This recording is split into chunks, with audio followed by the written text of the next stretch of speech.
একটু লীলা আলোচনা করে গীতাটা বুঝতে সহজ হবে যদি উল্টো দিক থেকে পড়ে। কইবেন ওটা মাথা নষ্ট হয়ে গেছে, মানুষের বলে বাইরের দিক থেকে, আবার উল্টা দিক থেকে পড়তে। আচ্ছা দেখি না উল্টা দিক থেকে কি দাঁড়ায়। গীতাতে 700 শ্লোক আছে, একাধিক বক্তা আছে। ওই খানা বেটা ধৃতরাষ্ট্র কইছে একটা, তার রথি সেক্রেটারি অমাত্য যে নামেই বলেন, সঞ্জয় বলেছে হয়তো 40টা, শ্রীযুক্ত অর্জুন বাবু বলেছেন 85 খানা, আর স্বয়ং কৃষ্ণ বলেছেন তো 574টা। সবকিছু মিলে 700 শ্লোক। উল্টো দিক থেকে কেন পড়ব? জয় গীতা চ্যানেলে আপনাকে স্বাগত। চক্ষুরুন্মীলিতং येन তস্मै শ্রী গুরুবে নমঃ। হে কৃষ্ণ করুণা সিন্ধু দীনবন্ধো জগৎপতে গোপেশ গোপিকা কান্ত রাধা কান্ত নমস্তুতে।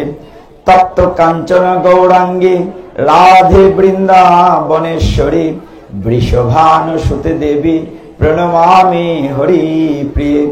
নম মহাবদান্নায় কৃষ্ণ প্রেম প্রদায়তে কৃষ্ণায় কৃষ্ণ চৈতন্য নাম্নে গৌরতীশে নম। নারায়ণং নমস্কৃত্য নরং চৈব নরোত্তমং দেবীং সরস্বতীং ব্যাসং ততো জয় মুদিরয়েৎ। নময়ং বিষ্ণুপাদায় কৃষ্ণ প্রেষ্ঠায় ভূতলে শ্রীমতে ভক্তি বেদান্ত স্বামিনীতে নামিনে। নমস্তে সরস্বতী দেবী গৌরবাণী প্রচারিণে নির্বিশেষ শূন্যবাদী পাশ্চাত্য দেশ তারিণে। বাঞ্ছাকল্পতরুভ্যশ্চ কৃপা সিন্ধুভ্যেব চ পতিতানাং পাবনেভ্যো বৈষ্ণবেভ্যো নমো নমঃ। আমরা কৃপা করে হাত তুলি। জয় শ্রী কৃষ্ণ চৈতন্য প্রভু নিত্যানন্দ শ্রী অদ্বৈত গদাধর শ্রীবাসাদি গৌর ভক্ত বৃন্দ। হরে কৃষ্ণ কৃষ্ণ কৃষ্ণ হরে হরে, হরে রাম রাম রাম হরে হরে। হরে তৎসৎ। প্রথমেই যে কথাটি আমাদের মাথায় রেখে ঢুকতে হবে, প্রায় 10:15 আমাকে কি 1 ঘন্টার সময় দেয়া যাবে? দেয়া যাবে? আচ্ছা ঠিক আছে। এখন তো বলবেন না পরে যে আবার বেশি দিবেন, বেশি দরকার নাই, ফিরতে হবে হবিগঞ্জ। তো ভগবান রাখাল বেশে, আমি গীতায় প্রবেশের পূর্বে জায়গাটা ক্লিয়ার করি। রাখাল বেশে যেদিন প্রথম গিয়েছিলেন গুষ্টে, আমাদের শাস্ত্র বলছে এই দিনটিকে বলা হয় গুষ্টাষ্টমী বা গোপাষ্টমী। কি বলা হয়? গোপাষ্টমী। কি বলা হয়? গোপাষ্টমী। ভগবান যখন ছোট্টটি কৃষ্ণ প্রথম যেদিন রাখাল বেশে যাবেন, পবিত্র দামোদর মাস বা কার্তিক মাসের অষ্টমী তিথি ছিল। কি তিথি ছিল? অষ্টমী তিথি। বৃন্দাবনে ব্রজের নিয়ম ছিল প্রথম যেদিন রাখাল বেশে ভগবান যাবেন, বা বনে ছেলেরা যেতে পারবে, মেয়েদের পারমিশন ছিল না। কৃষ্ণ যেদিন প্রথম যাবেন রাখাল বেশে, মামা মামা তুমি ঘন্টাটা না দাও মন্দির থেকে। তো রাখাল বেশে যেদিন প্রথম যাবেন, তাকে রাখালের বেশে সাজানো হলো। ছোট্ট বালক, মাথায় পাগড়ি, কোমরে দড়ি, পাহাড়ি বেশ, কাঁধে একখানা লাঠি দিলেন নন্দ মহারানী, লাঠির মাথায় একটা পুটলিতে খাবার দিলেন, দুপুরে খেতে হবে। বলাইকে ডাকলেন, বললাম তুমি রেডি হও, রোহিণী নন্দন সকলে রেডি হলো, যাবে প্রথম রাখাল বেশে। কিন্তু মজার ব্যাপারটা হচ্ছে অন্য জায়গায় যে যাবে, কিন্তু রাধারানী, ললিতা, বিশাখা, চন্দ্রাবলী ছোট ছোট, তারা ভাবলো আজকে আমাদের প্রাণধন কৃষ্ণ প্রথম রাখাল বেশে যাচ্ছে। বড় বড় গরু দেয়া হয়নি, ছোট ছোট বাছুর ফার্স্ট ট্রেনিং দিচ্ছে, ছোট ছোট বাছুরকে নিয়ে যাবে। রাধারানী, ললিতা, বিশাখা, চন্দ্রাবলী চিন্তা করলেন যে আমরা কি যাব না? প্রথম দিন এটা আমরা যেমন রচনা লিখতাম, ফার্স্ট ডে টু কলেজ, জীবনের প্রথম স্কুলে বা কলেজে যাওয়ার, মনে রাখবে প্রথম দিন রাখাল বেশে। কিন্তু নিয়ম ছিল মেয়েরা যেতে পারবে না গোচারণে। তখন এক সখী আরেক সখীকে বলল, একটা কাজ করো, আমরা তো ছোট্ট বালিকা, আমরা সকলেই ছেলেদের পোশাক পরব, রাখাল বেশ হয়ে যাব।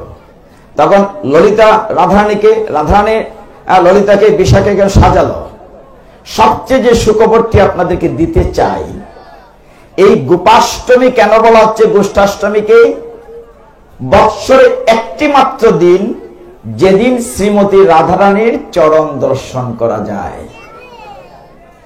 রাধারানীর যত জায়গায় ছবি দেখবেন, বিগ্রহ দেখবেন, ঘাগরা দিয়ে ঢাকা থাকে, মানে পোশাক দিয়ে জায়গাটি চরণ দেখা যায়? দেখা যায় না। যেদিন প্রথম রাখাল বেশে কৃষ্ণ গিয়েছিলেন গোচারণে, সেই দিন শ্রীমতী রাধারানী ছেলে রাখাল সেজেছিলেন, 8টা কাপড় পরছে। তাহলে তো রাখাল বেশে পা খোলা ছিল। ওই একটি মাত্র দিন, যেদিন শ্রীমতী রাধারানীর চরণ সমস্ত বিশ্বব্যাপী সকলে দর্শন করতে পেরেছিলেন। জয় শ্রী রাধারানী কি। তো এই রাধাষ্টমী গোপাষ্টমী গোষ্ঠাষ্টমীতে ভগবান রাখাল বেশে প্রথম গিয়েছিলেন। কাজে আমরা এই জায়গাটা স্মরণ করলাম, যেহেতু রাখাল মন্দিরে বসেছি। এখন এখানে ছোট ছোট বাচ্চারা আছে, মানে ভগবান যে বয়সে এই লীলাটি করেছেন, তো ছোট বাচ্চাদের উদ্দেশ্যে একটু লীলা আলোচনা করে গীতায় যায়, পরিবেশটা অনুকূলে আনার জন্য। কারণ পরিবেশটা একটু কঠিন ছিল। কঠিন কি ছিল? যে দর্শকদের ভক্তদের কষ্ট হচ্ছিল। একটানা 3-4 জন পাঠক হলে ওই পাঠকের জন্য হয়তো 45 বা 1 ঘন্টা, কিন্তু যিনি শুনতে বসেছেন তার জন্য তো 3 ঘন্টা। তার জন্য এটা বিরক্তিকর। এটা মাথায় রাখতে হবে যে আমরা যে খাওয়াবো, যারা খাবে, ইটিং ঠিক আছে, ওভার ইটিং হলে কি হয়? বদহজম হয়ে যাবে না, পেট খারাপ করবে। এখন পেট যাতে খারাপ না হয় একটু চেষ্টা করি। হরি বল। ছোট ছোট বাচ্চাদের কথা বলছিলাম, তারপরে গীতায় যাব। অদ্ভুত ব্যাপার, ভগবান যখন ছোট্টটি ছিলেন, আমরা দামবন্ধ লীলায় যাব না, কিন্তু একটা কথা বলবো। ভগবান যখন ছোট্টটি ছিলেন, বিভিন্ন বাড়ি থেকে মাখন চুরি করে খেতেন, ঠিক না? কি চুরি করে খেতেন? মাখন। আমরা পাইলে খেতাম কিনা, খুব স্বাদ। আচ্ছা, প্রতিদিনই নন্দমায়ের কাছে অভিযোগ আসতো, কমপ্লেন। অভিযোগ কি? এক মা এসে নন্দ মহারানীকে বলছে, আগো তোমারই ছেলেটি কি দুষ্ট, আমাদের ঘরে মাখন চুরি করে। নন্দমা বিশ্বাস করে না, কোনো মাই বিশ্বাস করে না তার ছেলে খারাপ। কোনো মা বলে আমার ছেলে খারাপ? বলে না। না না, হতেই পারে না, আমার তো 9 লক্ষ গাভী আছে, আমার কি মাখনের অভাব? আরেক মা বলছে, তোমার এই দুষ্ট ছেলে কানাই শুধু মাখন চুরি করে না, আমাদের বাছুর ছেড়ে দেয়। আমরা তো দুগ্ধ বিক্রি করে জীবিকা নির্বাহ করি, তাহলে বাছুর ছেলের দুধ পাবো কি করে? আরেক গোপিনী বলছেন যে তোমার ছেলেটি এত দুষ্ট, শুধু বাছুর ছাড়ে না, ঘরে ছোট বাচ্চা ঘুমে থাকলে চিমটি মারে, ম্যাও করে কায়দা হতে চিমটি মারে, ডিস্টার্ব করছে।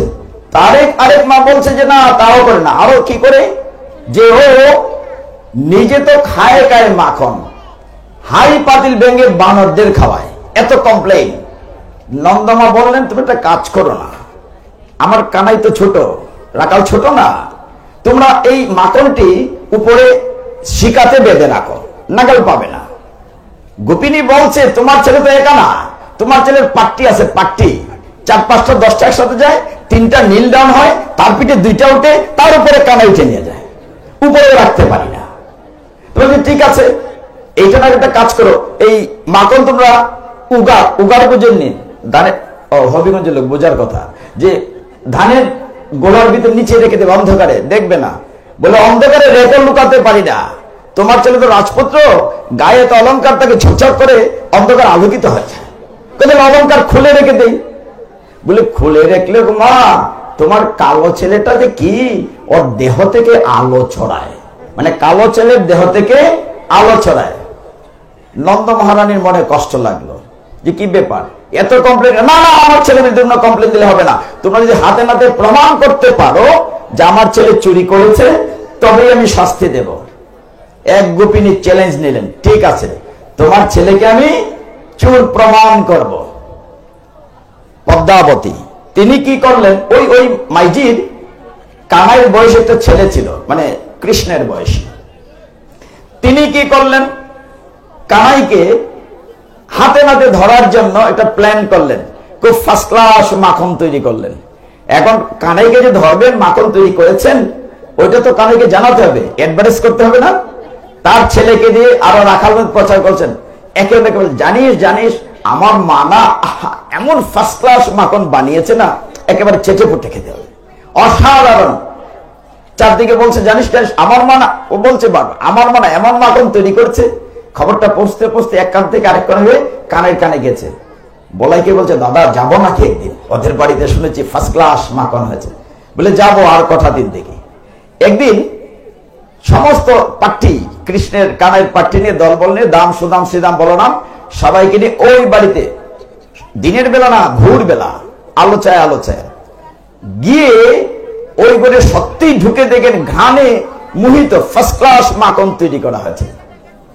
কিন্তু একটু খেয়াল করবেন, ওই যেখানে মাখনটি আছে ঘরে ঢুকে দেখে মাখনটি টেবিলের উপরে হাড়িতে রাখা, সামনে, একদম সামনে। কানাই বলেন বুঝো ধরো না, কিন্তু নিশ্চয়ই কোনো ঘটনা আছে, এত সামনে তো মাখন রাখার কথা না। ডাল মে কুছ কালা হ্যায়, যে এত সামনে তো মাখন রাখার কথা না।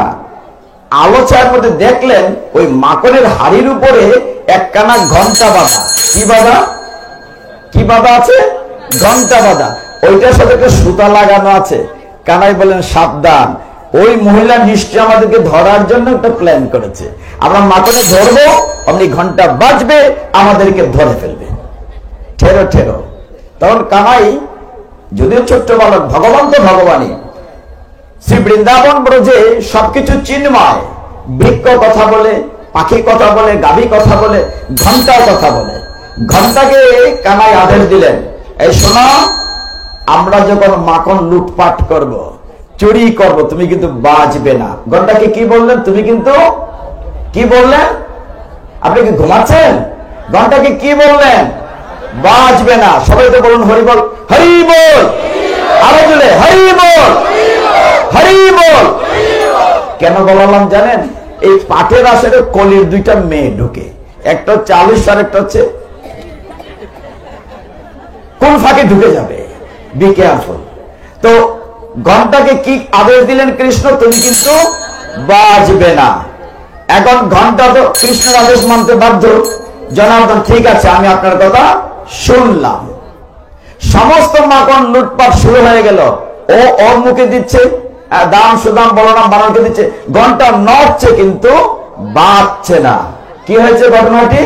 ঘন্টা নড়ছে কিন্তু বাঁচছে না। সবাই লুটপাট করে খাওয়া হলো। সবার পরে বন্ধুরা বলল, কানাই আমাদের তো খাওয়া হলো, এবার তুমি খাও। বন্ধুরা যেই মাখন তুলে কানাইয়ের মুখে দিয়েছে, অমনি ঘন্টা বাজতে শুরু করেছে। হরি বল।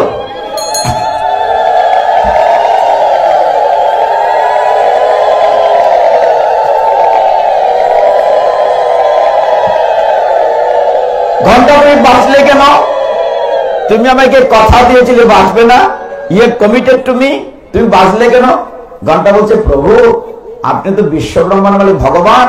আচ্ছা বলুন তো, শাস্ত্রে আছে না ভগবানকে ভোগ নিবেদন করলে তো ঘন্টা বাজিয়ে ভোগ নিবেদন করতে হয়। এখন আপনার মুখে যখন দিলাম তখন তো ভগবানকে ভোগ দিলাম, ঘন্টা না বাজলে কি আমার চাকরি থাকে? তাই বাজলাম। পরের জায়গাটি একটা চমৎকার। আওয়াজ শুনে ওই মাতাজি বেরিয়ে আসলেন, এসে কানাইকে হাতে নাতে কাপ করে ধরে ফেললেন। চোর পাখা লিয়া, মানে অনেকদিন পর চোর ধরেছে, চোরকে ধরে টেনে লম্বা নিয়ে যাচ্ছে। ফাঁকে একটা কথা বলে রাখি, ব্রজের মায়েরা গোপিনীরা কিন্তু আপনাদের মতো না, লম্বা ঘুমটা দিতেন। না না, আপনাকে বলি নাই লম্বা দিতে, মানে ব্রজ মায়েরা লম্বা ঘুমটা দিতেন। আপনারা যারা গিয়েছেন ব্রজে দেখবেন, তারা এই আমরা যেমন কাকে করে কলসিতে জল নেই, ওরকম না, তারা মাথায় দুটি তিনটে কলসি নিয়ে দৌড়ে জল নেন। দেখেছেন তো আপনার ছবিতে অন্তত। তো ওই মহিলা গোপিনী কৃষ্ণকে ধরায়, ছোট্ট ছোট্ট বালক হাতে ধরে টেনে নিয়ে যাচ্ছে। আজকে ধরেছি নন্দমার সামনে, আর গালে মুখে কিন্তু মাখন লেগে আছে, মানে একদম প্রুভ করা যাবে যে হি স্টোলেন আওয়ার বাটার, চুরি করেছে। তো হাতে ধরে টেনে নিয়ে যাচ্ছে। চোর ধরা পড়লে পিছন পিছন দর্শকের অভাব হয় না, হয় না? সব সময় ওই মহিলার বাচ্চাটাও যাচ্ছে, ছেলেটাও যাচ্ছে। আজকে দেখি নন্দ মহারানী কেমন দেখো, তো পিছন পিছন যাচ্ছে। কিছুক্ষণ যাওয়ার পরে কানাই চিন্তা করলেন, মায়ের কাছে ধরা না পড়ে যায়, একটু বুদ্ধি করলেন।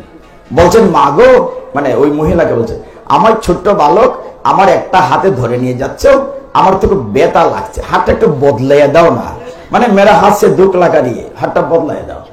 তো উনি তো সরল মনে ভাবলেন, মায়ের মন নিশ্চয়ই কষ্ট হচ্ছে।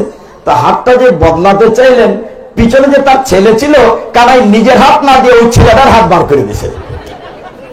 ফলে কি হয়েছে, ওই মহিলা তো লম্বা ঘন্টা দেখছে না, ট্রেনে হিস্ট্রি নিয়ে যাচ্ছে। কানাই ওই ফাঁকে এক দৌড়ে বাড়িতে চলে গিয়েছে। বাড়িতে গিয়ে দেখে নন্দমা বারান্দায় বসে আছেন, মাকে জড়িয়ে ধরে মনে হচ্ছে এখন খালি ঘুমতি করছে। এর ভিতরে কিন্তু অনেক ঘটনা ঘটে গেছে। মাকে জড়িয়ে ধরে বলছে, মা আম্মু যে ভুক লাগা রিয়ে মোটে দুধ দে না, মানে সে মাকে আদর করছে। ওইদিকে মা টেনে নিয়ে আছে ওই গোপিনী, আর ওই ছেলেটি বলছে, মা আমার হাতে ব্যথা করছে, ছাড়ো মা, আমি আমি আমি মা আমি। পরে শরীর ধরা ফলেও গরিব মা হয় কোন, সত্যি সত্যি আমি তোমার ছেলে, আমি তোমার মা। ওই ছেলে গেলে নাতি হইলে আজকে ছাড়তাম না, দর্শি দর্শি বহুদিন পরে খানাইনি দর্শি, ছাড়ে না তো, টেনে নিয়ে যাচ্ছে।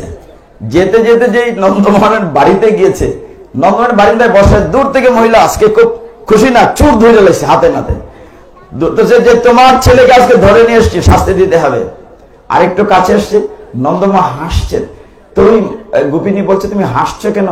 তুমি চুরের মায়ের বড় গলা নাকি? তোমার হাসির কথা, কান্নার কথা, তোমার কানাইকে ধরেছে হাতে নাতে। বলে, তুমি কাকে ধরেছো? ঘুমটাটা তুলে দেখো। যেই ঘুমটাটা তুলেছেন, দেখেন কৃষ্ণ কোথায়, নিজের ছেলে, নিজের ছেলে। আর পিছন থেকে ব্যাপার কি, কানাই বলছে, কানাই আঙ্গুল ইঙ্গিত দিয়ে বলছে, এই মাইজি, তোমরা সকলে আমাকে মাখন খাওয়ানোর জন্য ডাকো। সবাই দেখে না কানাইকে খাওয়াচ্ছেন, আমার ঘরে একটু আসে গোপাল, আর তোমরা অভিযোগ করছো, এই মাইজি সাবধান, আজকে আমাকে চুর বানানোর জন্য চেষ্টা করেছো, আমি তোমার ছেলেকে চুর বানিয়েছি। আর একদিন যদি আমাকে ধরতে চাও, আমি তোমার স্বামীকে চুর বানিয়ে ছাড়বো। অতএব খুব সাবধান, আমার পেছনে লাগো না। এইভাবে সমস্ত ব্রজে কৃষ্ণ ছোট্টবেলা আনন্দ দিতেন। কিন্তু ব্যাপার হচ্ছে, ভাগবত থেকে তো কথা বলা যাবে না। আপনার সিলেবাস দিয়েছেন বাংলা পরীক্ষা, আমি ইংরেজি পরীক্ষা দেই কি করে? বলেছেন গীতা আমি ভাগবতে যাই করে, কিন্তু লোক সম্বরণ করতে পারলাম না। আমি সেখানে বসে বসে দেখছিলাম, গুরু মহারাজ যখন প্রার্থনা করছিলেন, গোটার আওয়াজটা কি চমৎকার, ভাবলাম ওই কথাটা বলে যাই, তাহলে ভালো লাগবে। যা হোক, গীতায় এত রাত্রিবেলা আপনারা বসে আছেন গীতা শোনার জন্য, আসলে আমি অসম্ভব কৃতজ্ঞ আপনাদের কাছে। যে শীতের রাত্রে গীতার মতো কঠিন সিলেবাস শুনবেন, আসলে কঠিন না। যত গ্রন্থ আছে আমাদের সনাতন শাস্ত্রে, সবচেয়ে সহজ হচ্ছে গীতা। গীতা বুঝার একটা টেকনিক আছে। আমি অধম, কিচ্ছু জানি না, কিন্তু আমি চেষ্টা করি গীতাকে সহজভাবে তুলে ধরতে। যদিও সহজভাবে বলাটাই কঠিন। কবিগুরু রবীন্দ্রনাথ ঠাকুরের কাছে তার এক পাঠক গিয়ে বলছিল, গুরুজি আপনি যে লিখেন বড্ড কঠিন হয়, একটু সহজ করে কইতে পারেন না? রবি ঠাকুর উত্তর দিয়েছিলেন, সহজ কথা বলতে তোমরা কহজে, সহজ কথা যায় না বলা সহজে। কিন্তু সহজভাবে বলার চেষ্টা করব। দেখবেন সমস্ত গীতা 18টি অধ্যায় 700 শ্লোক আলোচনা করতে টোটালটাই করা যাবে। যদি 18টা অধ্যায়কে 18টা বাগান মনে করি, বিভিন্ন বাগান থেকে একটি দুটি ফুল নিয়ে একটি মালা গাঁথা যাবে, যদি আপনারা 1 থেকে 1.5 ঘন্টা বসতে পারতেন। কিন্তু এইটুকু সময় দেওয়া যাবে না। দেওয়া যাবে না কেন? আপনার বিরক্ত হয়ে যান। আপনারা তো 1.5 ঘন্টা না, আপনারা তো 6 ঘন্টা ধরে বসতেছেন, সেই সন্ধ্যা থেকে বসতেছেন। যা হোক, আমরা 1-2টা শ্লোক বলে, অধিবাস কি হয়ে গেছে না হবে? আজকে তো অধিবাস হয় নাই। অধিবাসের একটা টাইম টেবল আছে। অধিবাসের জন্য গঙ্গা আনা হয়েছে। যদি সম্ভব হয় গঙ্গা নিয়ে 2টি কথা বলবো শেষের দিকে। গীতাতে বুঝার টেকনিকটা হলো, এই মাঠে যারা আছেন, এইখানে যেখানে পবিত্র আঙ্গিনায় যারা আছেন, আপনারা সকলেই অর্জুন। নিজেকে ভাবেন, তাহলে গীতা বুঝতে সহজ। এবার মাতা যেটা বলবেন, অর্জুন তো ছিল পুরুষ, আমরা কেমনি অর্জুন হই? আমার বিরুদ্ধে কমপ্লেন আসবে না? কিন্তু শাস্ত্র বলছে নারী পুরুষ বলে কিচ্ছু নাই, সকলে আমরা প্রকৃতি, একমাত্র পুরুষ পুরুষোত্তম অনাদিরাদি গোবিন্দ। আমাদের দেহগত গঠনে দুরকম হতে পারে, কিন্তু আমরা সকলেই প্রকৃতি, আর একমাত্র পুরুষ পুরুষোত্তম অনাদিরাদি গোবিন্দ। এখন গীতায় 700 শ্লোক থাকুক, কিন্তু আপনাদের ধৈর্য দেখে আমি খুব খুশি হয়েছি। গতদিন এক জায়গায় গিয়েছিলাম, নাম বলবো না, অধৈর্য লোকরা বলছিলেন শর্ট করেন শর্ট করেন। তো শর্ট করেনের গল্পটা বলি 2 মিনিটে। মাঝে মধ্যে একটু রস, গীতা তো হচ্ছে একটা তথ্যগত ফিলোসফি গ্রন্থ, দর্শন শাস্ত্র, এটাতে রস না করলে এটা ক্যাচ করা যায় না। শুধু শুধু একদম তিতা ওষুধ খাওয়া যায়, একটু চিনিদা গুল্লা খাওয়াইতে হয়। তবে ওই দুষ্ট ছেলের মতো না, এক দুষ্ট ছেলে তার বাবা ট্যাবলেট খাওয়াতে পারছিলেন না, ও ছেলেটি খুব মিষ্টি পছন্দ করত, বাবা বুদ্ধি করে মিষ্টির ভিতরে ট্যাবলেট ঢুকিয়ে দিয়েছেন যাতে খেয়ে ফেলে। তো কিছুক্ষণ পর দেখলেন মিষ্টি খেয়ে ফেলেছে, এসে জিজ্ঞাসা করলেন, বাবু তুমি মিষ্টি খেয়েছো? বলে হ্যাঁ বাবা মিষ্টি খেয়েছে, কিন্তু মিষ্টির বীজটা আমি খাই নাই, মানে ট্যাবলেটটাই খাই নাই। এরকমটা যেন না হয় আর কি। তো এক দেশের এক রাজা, আপনাদের মতো না, গত জায়গায় ইসলাম সেটা বলছি, ওই যে শর্ট করেন, বলছে যে আমার সনাতন শাস্ত্র সম্পর্কে জানতে চাই, কিন্তু রাজা মানুষ, ব্যস্ত মানুষ, বলে সনাতন শাস্ত্র কি? সভা পণ্ডিত, রাজা তখন পণ্ডিত থাকে, উজির নাজির কাট্টাল, সভা পণ্ডিত বলছে আমাদের সনাতন শাস্ত্র বিশাল। বলে কেমন? যে আমাদের 18টি পুরাণ আছে, 18টি উপপুরাণ আছে, এখানে ব্রহ্মবৈবর্ত পুরাণ, ব্রহ্মাণ্ড পুরাণ, বিষ্ণু পুরাণ, স্কন্দ পুরাণ, গরুড় পুরাণ, এরকম করে 18টি পুরাণ। বলে এতগুলো পড়ার সমান নাই, শর্ট করো শর্ট করো। বলে তো এতগুলো পড়া লাগে না, উপনিষদ পড়েন। বলে উপনিষদ কতটি আছে? বলে 108টি উপনিষদ আছে, সব এতগুলো পড়া যাবে না, আরেকটু শর্ট করো, শর্ট সিলেবাস। বলে 108টি উপনিষদ না পড়তে চান, শঙ্করাচার্য একটা বুদ্ধি দিয়েছেন, বলেছেন সর্ব উপনিষদ গাবদুগ্ধা গোপালানন্দন পার্থ বৎস সুধীর ভুক্তা গীতা অমৃতম দুগ্ধম। বলছে যে সমস্ত উপনিষদ না পড়ে, সমস্ত উপনিষদকে এক জায়গায় করে একটা গাবি বানানো হয়েছে, তার নাম গীতা, এটা পড়লেই হবে। এইবার রাজা একটু নড়ে চড়ে বসলেন, তাহলে এটা পড়া যেতেই পারে, এটা পড়লে যদি সব পড়া হয়। তো গীতাতে কি আছে? বলে গীতা তেমন কিছু না, গীতা হচ্ছে মহাভারতের একটা অংশ, পুরা মহাভারত না। মহাভারত 18টা পর্ব, তার মধ্যে বিশ্ব পর্বের, আরে পুরা বিশ্ব পর্ব না, বিশ্ব পর্বের 25 থেকে 42, মাত্র 18টি অধ্যায়। রাজা বলেন 18টি অধ্যায়, শ্লোক কয়টি আছে?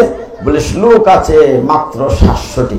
এইবার তো মাথায় হাত দিলে, 700 শ্লোক, আরে বাবাকে শর্ট করে বলো না, অধ্যায় কয়টি বলেছে? বলে 18টি অধ্যায়। বলে এতগুলো পারবো না, হরি বল। এই যে নিদ্রা দেবী ঢুকে গেছে, হরি বল, জুড়ে বলেন হরি বল, হরি বল। নিদ্রা দেবী ঢুকতে দেওয়া যাবে না আসলে, নিদ্রা দেবীকে, আরে নিদ্রা দেবী জলদি, নিদ্রা দেবী এসে যায় না, হরি বল। ঠিক আছে ঠিক আছে। তো আচ্ছা, ঘুমের কিচ্ছাটা কইলি আগে, নাইলে আনন্দ পাইতা না। গেছিলাম সাতলফার, সাতলফার কোন নাম কে চিনেন? চাতলপাড়, মেঘনা নদীর তীরে, ওইখানে শুনেন, শোনেন মায়েরা শুনেন, চাতলপাড় গিয়েছি, সেইখানে এইরকম না 12-14 হাজার মানুষ, অনেক বড় আসর হয়, বৃষ্টির মতো কুয়াশা পড়তেছে।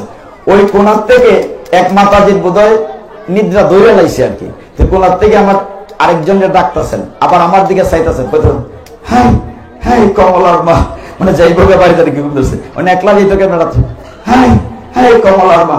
আমি দেখে লাইছি, দেখে আবার, আরে আপনার জানবেন আপত্তি নাই, কমলার মারে থইয়া যাই। এখন খালি ঘুমে দৌড়ই তৈরি না। শুনেন, এই সময়টা জীবনে দ্বিতীয়বার আসবে না। সবচেয়ে কঠিন কথা যেটা বললাম, আজকে আসলে আমরা এখানে যারা আছি, আগামী বছর 2-4 জন যুগ হতেও পারে, কিন্তু বিয়োগ হবে 2-4 জনের সত্য। আপনার আমার কি করার ক্ষমতা আছে? অনেকে অহংকার করে বলেন আমি এই করেছি সেই করেছি, আমি নিজে কিচ্ছু করতে পারিনি। এই থিংটা মাথায় নেন, আমি নিজে কিচ্ছু করতে পারিনি, আমার অন্যজন করেন। যেমন আমি কি নিজে নিজে জন্ম নিতে পেরেছি? আমি কি স্বয়ম্ভু ব্রহ্মা? আমাকে জন্ম দিয়েছেন অন্যজন, পিতা মাতা ভগবানের কৃপায় আমাকে জন্ম দিয়েছেন অন্যজন। আমি কি নিজে নিজেই জ্ঞান অর্জন করেছি? লেখাপড়া শিখেছি? জ্ঞান অর্জন করার জন্য শিক্ষা দিয়েছেন অন্যজন। ঠিক, আমি 37 বছর সরকারি চাকরি করেছি, চাকরি দিয়েছেন অন্যজন। যেদিন আমি মারা যাব, সেই দিন আমি নিজে হেঁটে শ্মশানে যেতে পারবো না, আমাকে কাঁধে করে নিয়ে যাবে অন্যজন। একটু ভাবুন না, আর গীতা পাঠ করে কি হবে? মূল কথা তো সেইটাই। আমার কি ক্ষমতা আছে? আমি যেদিন দেহ রাখবো, আপনি নিজে যদি মনে করেন অনেক বড় নেতা, অনেক মন্ত্রী, অনেক বড় অনেক কিছু, কিন্তু যেদিন আপনি মারা যাবেন, সেই দিন আপনি নিজে হেঁটে শ্মশানে যেতে পারবেন না, কাঁধে করে নিয়ে যাবে অন্যজন। আপনার কি ক্ষমতা আছে? এইভাবে যে জায়গাটিতে ছিলাম, রাজা চিন্তা করলেন, আচ্ছা বলো 18 অধ্যায় পড়তে পারবো না, শর্ট করে বলো কোনটা পড়তে হবে। সভা পণ্ডিত বললেন, আপনি নবম অধ্যায়টা পড়েন। এখানে অনেকেই গীতা পড়েন, আমি জানি, অনেক মুখ পরিচিত আমার। নবম অধ্যায়ের নাম রাজবিদ্যা, রাজগুহ্য যুগ। তো রাজা বললেন, এই অধ্যায়টির নাম তো সুন্দর, আমি রাজা, অধ্যায়ের নাম রাজবিদ্যা, এটা পড়া যেতেই পারে। তো এটাতে কি আছে? সভা পণ্ডিত বলেন, এটাকে 34 খানা শ্লোক আছে। 34 খানা শ্লোক, অতটা পড়বার সময় হই, আর একটু শর্ট করো, শর্ট করো। ওই যে শর্ট সিলেবাস করতে করতে লাস্ট ইন্টারমিডিয়েট তো পরীক্ষা সারাই ফাঁস, অটো ফাঁস, এত শর্টের জমানত আছে। তখন বললেন যে না ঠিক আছে, শর্ট করা যাবে না, আরেকটা অধ্যায় পড়তে পারেন। 18 নম্বর অধ্যায়। আমরা তো মূলত কি চাই? জন্ম মৃত্যুর চক্র থেকে মুক্তি চাই, মোক্ষ লাভ। 18 অধ্যায়ের নাম হচ্ছে মোক্ষ যুগ। বলে এটাতে কি আছে? সভা পণ্ডিত বললেন, এই 18 নম্বর অধ্যায়ে 78 খানা শ্লোক আছে। কয়টা আগেরটাই তো বলা আছে, আগেরটা তো 34টা শ্লোক আছে। তো বলছেন না পুরাটা পড়া লাগবে না, তো আপনি একটা শ্লোক পড়বেন। বলে তাইলে পড়া যেতে পারে। বলো কোনটা পড়বো? বললেন 18 অধ্যায়ের 66 নম্বর শ্লোক। বললেন যেটাতে কি আছে? আপনার সকলে জানেন, এটা লেখা আছে, সর্বধর্মান পরিত্যজ্য মাম একম শরণং ব্রজ অহং ত্বা সর্ব পাপেভ্যো মোক্ষয়িষ্যামি মা শুচা। রাজা বলেন, শ্লোকটা তো সুন্দর হই, কিন্তু এটা তো সাইলেন্ট, বেটা, আর একটু শর্ট করা যায় না। মানে আমার অবস্থাটা আর কি শর্টকাট, যে সাইলেন্ট তো সুন্দর, একটু শর্ট নিয়ে করা যায়। তখন সভা পণ্ডিত বললেন, এইটি শেষ শর্ট, আর করা যাবে না। বলে ঠিক আছে, আপনি ভগবান বিশ্বাস করেন? মানে নিশ্চয়ই বিশ্বাস করি। তা ভগবান যে শ্লোকটাতে বলছেন, এখান থেকে 4টা শব্দ মনে রাখবেন, প্রতিদিন এটাই করবেন, আর কিচ্ছু করা লাগতো না। 4টা শব্দ গীতা, মাম একম শরণং ব্রজ। কি বলেছি? মাম একম শরণং ব্রজ। ভগবান বলছেন, একমাত্র আমার কাছে শরণাগত হও, একমাত্র আমার কাছে শরণাগত হও। সমস্ত গীতা, ভাগবত, চৈতন্য, সমস্ত পুরাণ, কোরআন পড়ে যা পাবেন, সমস্ত শাস্ত্রের সার হচ্ছে এই 4টা শব্দ। গীতা পাঠ কিন্তু শেষ। গীতা পাঠ করে কি পেলেন? ভগবান বলছেন, একমাত্র আমার কাছে শরণাগত হও, সমস্ত সমস্যা। That is Gita, very simple. কিন্তু এটাকে একটু আস্বাদন করাবো 30 মিনিটস, তারপরে যদি সময় থাকে গঙ্গা নিয়ে একটা কথা বলবো। আপনারা তো গঙ্গাকে আনেন, গঙ্গা কি করে পৃথিবীতে এলো এটা আমাদের জানার দরকার আছে। গীতাটা বুঝতে সহজ, আমি গত বছর বলেছিলাম, আপনাদের মনে আছে কিনা। গীতাটা বুঝতে সহজ হবে যদি উল্টো দিক থেকে পড়েন। কইবেন ওটা মাথা নষ্ট হয়ে গেছে, মানুষ করে বাইরে দিক থেকে, আবার উল্টা দিক থেকে পড়তে। আচ্ছা দেখি না উল্টা দিক থেকে কি দাঁড়ায়। গীতাতে 700 শ্লোক আছে, একাধিক বক্তা আছে। ওই খানা বেটা ধৃতরাষ্ট্র কইছে একটা, তার রথি সেক্রেটারি অমাত্য যে নামেই বলেন, সঞ্জয় বলেছে হয়তো 40টা, শ্রীযুক্ত অর্জুন বাবু বলেছেন 85 খানা, আর স্বয়ং কৃষ্ণ বলেছেন হয়তো 574টা। সবকিছু মিলে 700 শ্লোক। উল্টো দিক থেকে কেন পড়বো? উত্তরটি হচ্ছে, গীতার সমস্ত কিছু সিদ্ধান্ত আছে শেষের শ্লোকটিতে। 700 নম্বর শ্লোক, খুব মন দিয়ে খেয়াল করেন, খুব মজা পাবেন। আমি তো প্রথমে বলেছি, গীতাকে দেখবেন আনন্দ, যদি আপনার 2 ঘন্টা 1.5 ঘন্টা সময় দিতেন, সমস্ত গীতা আলোচনা করে ফেলতাম, সমস্ত অধ্যায় টাচ করে ঘুরে জায়গায় আসতাম। দেখেন 700 নম্বর শ্লোকটি বলেছে সঞ্জয়। কে বলেছে? সঞ্জয় শুনেননি? আপনার বাতিজা লাগে?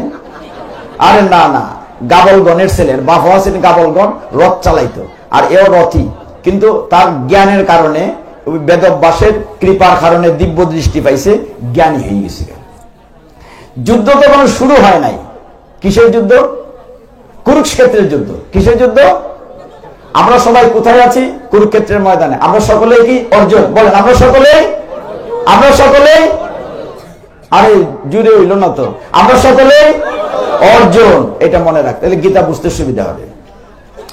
তো অন্ধরাজা ওই খানা বেটায় তার মন্ত্রী বা সচিব সঞ্জয়, বেটা সঞ্জয়, যুদ্ধ যে খালি পরশু শুরু হইব, কেটা জিতবো আগে কইলাম।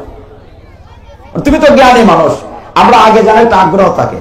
ওই যে খেলা হয় না, ফুটবল খেলা, ব্রাজিল জিতবো না আর্জেন্টিনা জিতবো, কত প্রতিযোগিতা, গোলের ভিতরে ভেট ধরা হয়। এই ব্রাজিল জিততে কিন্তু খাওয়ানি লাগবো, হয় না? আগে জানার একটা আগ্রহ থাকে। তখন বেটায় সঞ্জয়কে বলছে, এ যুদ্ধে কে জিতবে? এখন সে তার অধীনস্থ কর্মচারী, সে যদি বলে তোমরা ফেল, পাণ্ডবরা জিতবে, তার চাকরি থাকবে না। সে তোমাদের বুদ্ধি করে শ্লোক বলেছে। এইটাই গীতার 700 নম্বর শ্লোক। একটা শ্লোক আর সামনে থেকে একটা শ্লোক বলে শেষ করব, দেখবেন মিল করে দেব। এই শ্লোকে সঞ্জয় কি বলেছে? সঞ্জয় সঞ্জয় বলছে, ইয়াত্রা যোগেশ্বর কৃষ্ণ এর্ত পাত্র ধনুর্ধর তত্র শ্রী বিজয় ভূতির ধ্রুবা নীতির মতির মম। সংস্কৃত না, বাংলা হই, বুঝতে, এটা বিজাতীয় ভাষা, আমরার ভাষায় হই। যে পক্ষে থাকেন কৃষ্ণ যুগেশ্বর, যে পক্ষে থাকেন আরো পার্থ ধনুর্ধর, সেই পক্ষে শ্রী বিজয় লক্ষ্মীয় সম্পদ, সেই পক্ষে ধর্মনীতি ইহা মূল মত। তার মতটা সে জানাই this, this is my opinion. যে পক্ষে থাকেন কৃষ্ণ যুগেশ্বর, মানে যে পক্ষে থাকেন কৃষ্ণ যুগেশ্বর, সেই পক্ষেই শ্রী বিজয় লক্ষ্মী সম্পদ ধর্ম ইহা মূল মত। আমি মত জানাইছি, তুমি বুঝলে বুঝো কেটায় জিতবো। এখন দেখেন, এই যে রাত্রিবেলা মাঘ মাসের এই সময় বৈশাখ গীতা শুনতেছেন, নিরস বিষয়, আপনাদের আসলে বারবার প্রণাম করলেও শেষ হবে না। শুনেন, গীতাটাকে অনেক পণ্ডিত ব্যক্তিরা বলেন এটা নাকি পূর্ণাঙ্গ জীবন ব্যবস্থা। The Gita is a complete code of life. আমাদের জীবনের সাথে গীতার কি মিল একটু মিলাই এই শ্লোক থেকে একটা শ্লোকে আলোচনা করবো, আর ওই দিক থেকে একটা আলোচনা করবো। ওই যে বলছেন 9ম অধ্যায়, ওইখানটা আলোচনা করবো, আর 18 অধ্যায়, তো গীতা পাঠ শেষ। বলছেন যে পক্ষে থাকেন কৃষ্ণ যুগেশ্বর, থাকলে কি পাবো? শ্রী বিজয় লক্ষ্মী সম্পদ ধর্মনীতি। আচ্ছা, আমরা কি শ্রী চাই না? শ্রী মানে কি গো মা? শ্রী মানে সুন্দর। আরে সুন্দর থাকার জন্য কত ফেয়ার এন্ড লাভলি মাকে। আমার মাথা কিন্তু সুর ফিরিয়েছে গা, জানেননি? তাও আমি সাইডে রং দেই সাদা খালা করার লেগে। এটা মানুষের সহজাত প্রবৃত্তি। এটা না, টুপিটা ডেকে রাখি, মাথাটা খালি লাগে না। এখন ঠিক আছে? আচ্ছা ঠিক আছে। তাইলে আমরা শ্রী চাই, চাই কিনা? শ্রীর পরে সম্পদ, সম্পদ চাই কিনা? লক্ষ্মী চাই কিনা? বিজয় চাই কিনা? ধর্ম চাই কিনা? গীতা সিদ্ধান্ত দিয়েছে আপনি যদি এগুলো চান পাইতে গেলে কৃষ্ণকে পক্ষে রাখতে হবে। আমার কথা না, গীতার সিদ্ধান্ত। যে পক্ষে থাকেন কৃষ্ণ যুগেশ্বর, সেই পক্ষে শ্রী বিজয় লক্ষ্মী। তাহলে আমরা সকলেই কৃষ্ণকে পক্ষে চাই, চাই কিনা? এখন কৃষ্ণ যে মন্দিরে আই আমার পক্ষে আইব নি, তবে জীবনে 10,000 টাকা ঘুষ আইয়া সম্ভব নেই পক্ষে আনা। যদি আমরা কোর্টে দেখি, আমি যদি এখন কোর্টে প্র্যাকটিস করি, জজ কোর্টে, সিভিল সাইডে, কিন্তু কোর্টে দেখি যে পয়সা দেয়া সাক্ষী পক্ষে আনা যায়, কিন্তু এই বেটার তো পক্ষে আনা যেত না। বেটা যে দাঁড়াইছে দাঁড়াইছে, লড়েও না সরেও না। কিন্তু গীতা সিদ্ধান্ত দিয়েছে আপনি যদি শ্রী বিজয় লক্ষ্মী চান, ভগবান কৃষ্ণকে আপনার পক্ষে আনতে হবে। আমরা দেখব আলোচনা শেষে কি করে কৃষ্ণকে পক্ষে নেওয়া যায়। ঠিক আছে? তাহলে আমরা বসলাম কৃষ্ণকে পক্ষে নেওয়ার জন্য। এইবার একটি শব্দের বিশ্লেষণ দেই, এটা আমার আনন্দ লাগে, আপনার আনন্দ পাবেন। কৃষ্ণের শব্দের সাথে একটা অ্যাডজেক্টিভ বিশেষণ লাগানো হয়েছে, বলেছে যে পক্ষে থাকেন কৃষ্ণ যুগেশ্বর। কি বলা হয়েছে? যুগেশ্বর। কি বলা হয়েছে? যুগেশ্বর মানে যুগের ঈশ্বর। যুগ মানে কৌশল, টেকনিক। ভগবান শ্রীকৃষ্ণ যেন সমস্ত কৌশলের টেকনিক। আমি কিসের সফটওয়্যার ইঞ্জিনিয়ার, ভগবানের চেয়ে বড় ইঞ্জিনিয়ার আছে নাকি? Super super. ভগবান যে যুগেশ্বর, গীতায় লেখছে, সঞ্জয় হয়েছে, এটা প্রমাণ করণ লাগতো না, খালি কইলই বলি। আজকালকার মানুষ আমরা প্রমাণ ছাড়া বিশ্বাস করি না। বলছে যুগেশ্বর প্রমাণ করো, এখন প্রমাণ করি আগে, তারপরে একটা শ্লোক বলবো। ভগবান তখন দ্বারকার রাজা। কোথাকার রাজা? যুদ্ধেশ্বর ভগবান কোথাকার রাজা ছিলেন? ভগবানের শক্তিশালী সৈন্য ছিল, সৈন্যের নাম ছিল নারায়ণী সেনা। কি সেনা মা? জোরে বলেন না, কি সেনা? গুড। এই মাতাজি ঠিক আছে, এই মাতাজি সবাই বলেন হরি বল। হ্যাঁ ঠিক আছে। এইসা হওয়া তো গুম কুম দিকে ঢুকে দেখতেই তো ভাগবত ফাট যদি দিতা তাহলে কলির প্রবেশটা আলাপ করলাম না, এটা আলোচনা করা যাবে না। পরীক্ষা দিয়েছেন বাংলা, আমি ইংরেজি লেখবো কেমনি? তো যুগেশ্বর ভগবান তখন দ্বারকার রাজা, আর ভগবানের মতো শক্তিশালী সৈন্যের নাম হচ্ছে নারায়ণী সেনা। ভগবান ঘোষণা দিয়েছেন আগামীকাল ভোরবেলা ঘুম থেকে উঠে যাকে প্রথম দেখব সে যা চাই তাই দেব। খবরটা সৈন্য মামা খুব খুশি হয়েছে, মামার তো চিনে নয়। ও বাবা, শগুনে তো ফাট করার দরকার হই নাই। শগুনি খবরটা ভাইয়া আজকে সময় নাই, শকুনি নিয়ে একটা কথা কইলাম আজকে পেতাম না। তো শকুনি খবর পেতাম যে আদরের বাইক না দুর্যোধন, বাইক না খবর একখান বালা আছে। বলি কিতা মামা? বলি গোয়ালার বেটা, এরা তো কৃষ্ণ হয় না, ভগবান হয় না, গোয়ালার বেটা যে বাসুদেব, এ কইছে যারে ফইলা দেখবো ঘুম থেকে উঠা তুমি তাড়াতাড়ি যাওয়ার বাড়িতে যা বড় নারায়ণী সেনা লই ভাই। 2 দিন বাদের যুদ্ধ, দুর্যোধন মামার কথায় দৌড়িয়া ফতাহা লাগেছে। ভগবান তো লীলা পুরুষোত্তম। ভগবান গিয়ে দেখে এমনি লম্ব হয়ে শুইয়া মানে ঘুমাচ্ছেন। ভগবান কি করছেন? ঘুমাচ্ছেন। ভগবানের মাথার পিছনে একখানা চেয়ার। কয়খানা চেয়ার? আপনারা শুনতেছেন না? আমারে শোনা যায়। একখানা চেয়ার। দুর্যোধন গিয়ে দেখে ভগবান ঘুমায় আর একখানা চেয়ার মাথার পিছে। ভাবছে চেয়ারটা তো আমার লাগবে, 2 দিন পরে আমি রাজা হইব না। যত একটা ব্যবসা আছে না, রাজার ছেলে দুর্যোধন, আমার বাবা ধৃতরাষ্ট্র, বাবা তো 2 দিন পরে মরি জীবন, আমি রাজা, চেয়ারটা বোধ আমার লেগে ডাকছে। দুর্যোধন আরামসে কৃষ্ণের মাথার পিছনে চেয়ারে বসে। কতক্ষণ পরে অর্জুন গেছে। অর্জুনের দেখিয়া আই লাভ না, ইউ আর টু লেট, দেরি হইলিস, চেয়ার একটা ছিল, আমিটা অকুপাই দখল করে ফেলছি।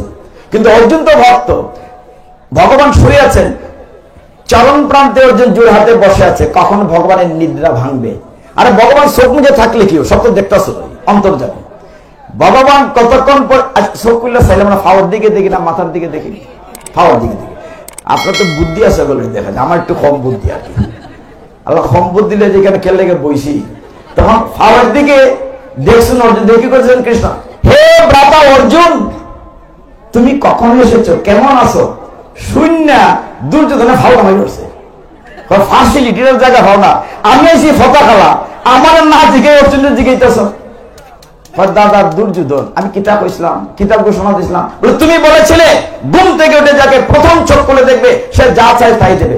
আচ্ছা খোঁজাই দাদা, চোখ খুলে তো অর্জুন দেখছি, আমার মাথার ফিসে তো চোখ নাই, দেখতাম আমার ফিসে তুমি বইয়া দিছ। তাহলে ভগবান যুগেশ্বর কিনা? যুগের কৌশল আরেকটু বাকি দিছে তো শেষ হয়েছে। তখন খুব খুশি অর্জুন, তো তর্কে জিতে গেল, দুর্যোধন হাইরা গেল যুক্তিতে।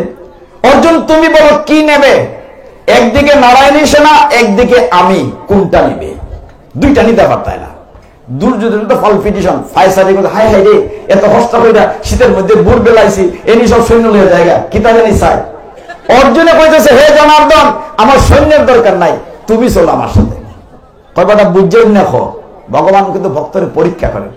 আমার এনে কোনো লাভ হইতো না, আমি তো বেকার, এই যুদ্ধে আমি অস্ত্রই ধরবো না। না তবু তবু তুমি চলো, আমার দরকার নাই সৈন্যবাহিনী। তাহলে দুর্যোধন পেল সৈন্য, আর অর্জুনে পেল বাসুদেব কৃষ্ণ। সৈন্য পাইয়া দুর্যোধনের ঘটনাটা শুনবেন, দৌড়িয়া বাইক গেছে, অনেক দূর দিয়ে চিল্লাই করতেছে মামার, মামা মামা হামেক কেন ঘুরে গেছি। ওই কিতাবটা বাইক না, বড় খুশি খুশি লাগে। কখন না যে আমি সব নারায়ণী সেনা লই আইছি, তুমি যে নারায়ণী সেনা নামছো, অর্জুনে কিতাব হইল কই না যে এর মতো ব্যাকল নাই, এত সুযোগ পাইও খামার লাগাইছে না, তো সে কি পাইলো হো না। বলে অর্জুনে পাইছে ওই যে গোয়ালার ফুলা বাসুদেব রে পাইছে। এটা শুনে সকলে মাথায় হাত দিয়ে বসে বললেন, মামা তুমি বইয়া বললাই ঘটনাটা কিতা? বলে বেটা আমরা বোধহয় যুদ্ধে জিততে পারতাম না। ওই কেন মামা, তুমি না কত ছলনা জানো, ছলনা হইয়া ফাঁসা খেলায় হারাই দাও।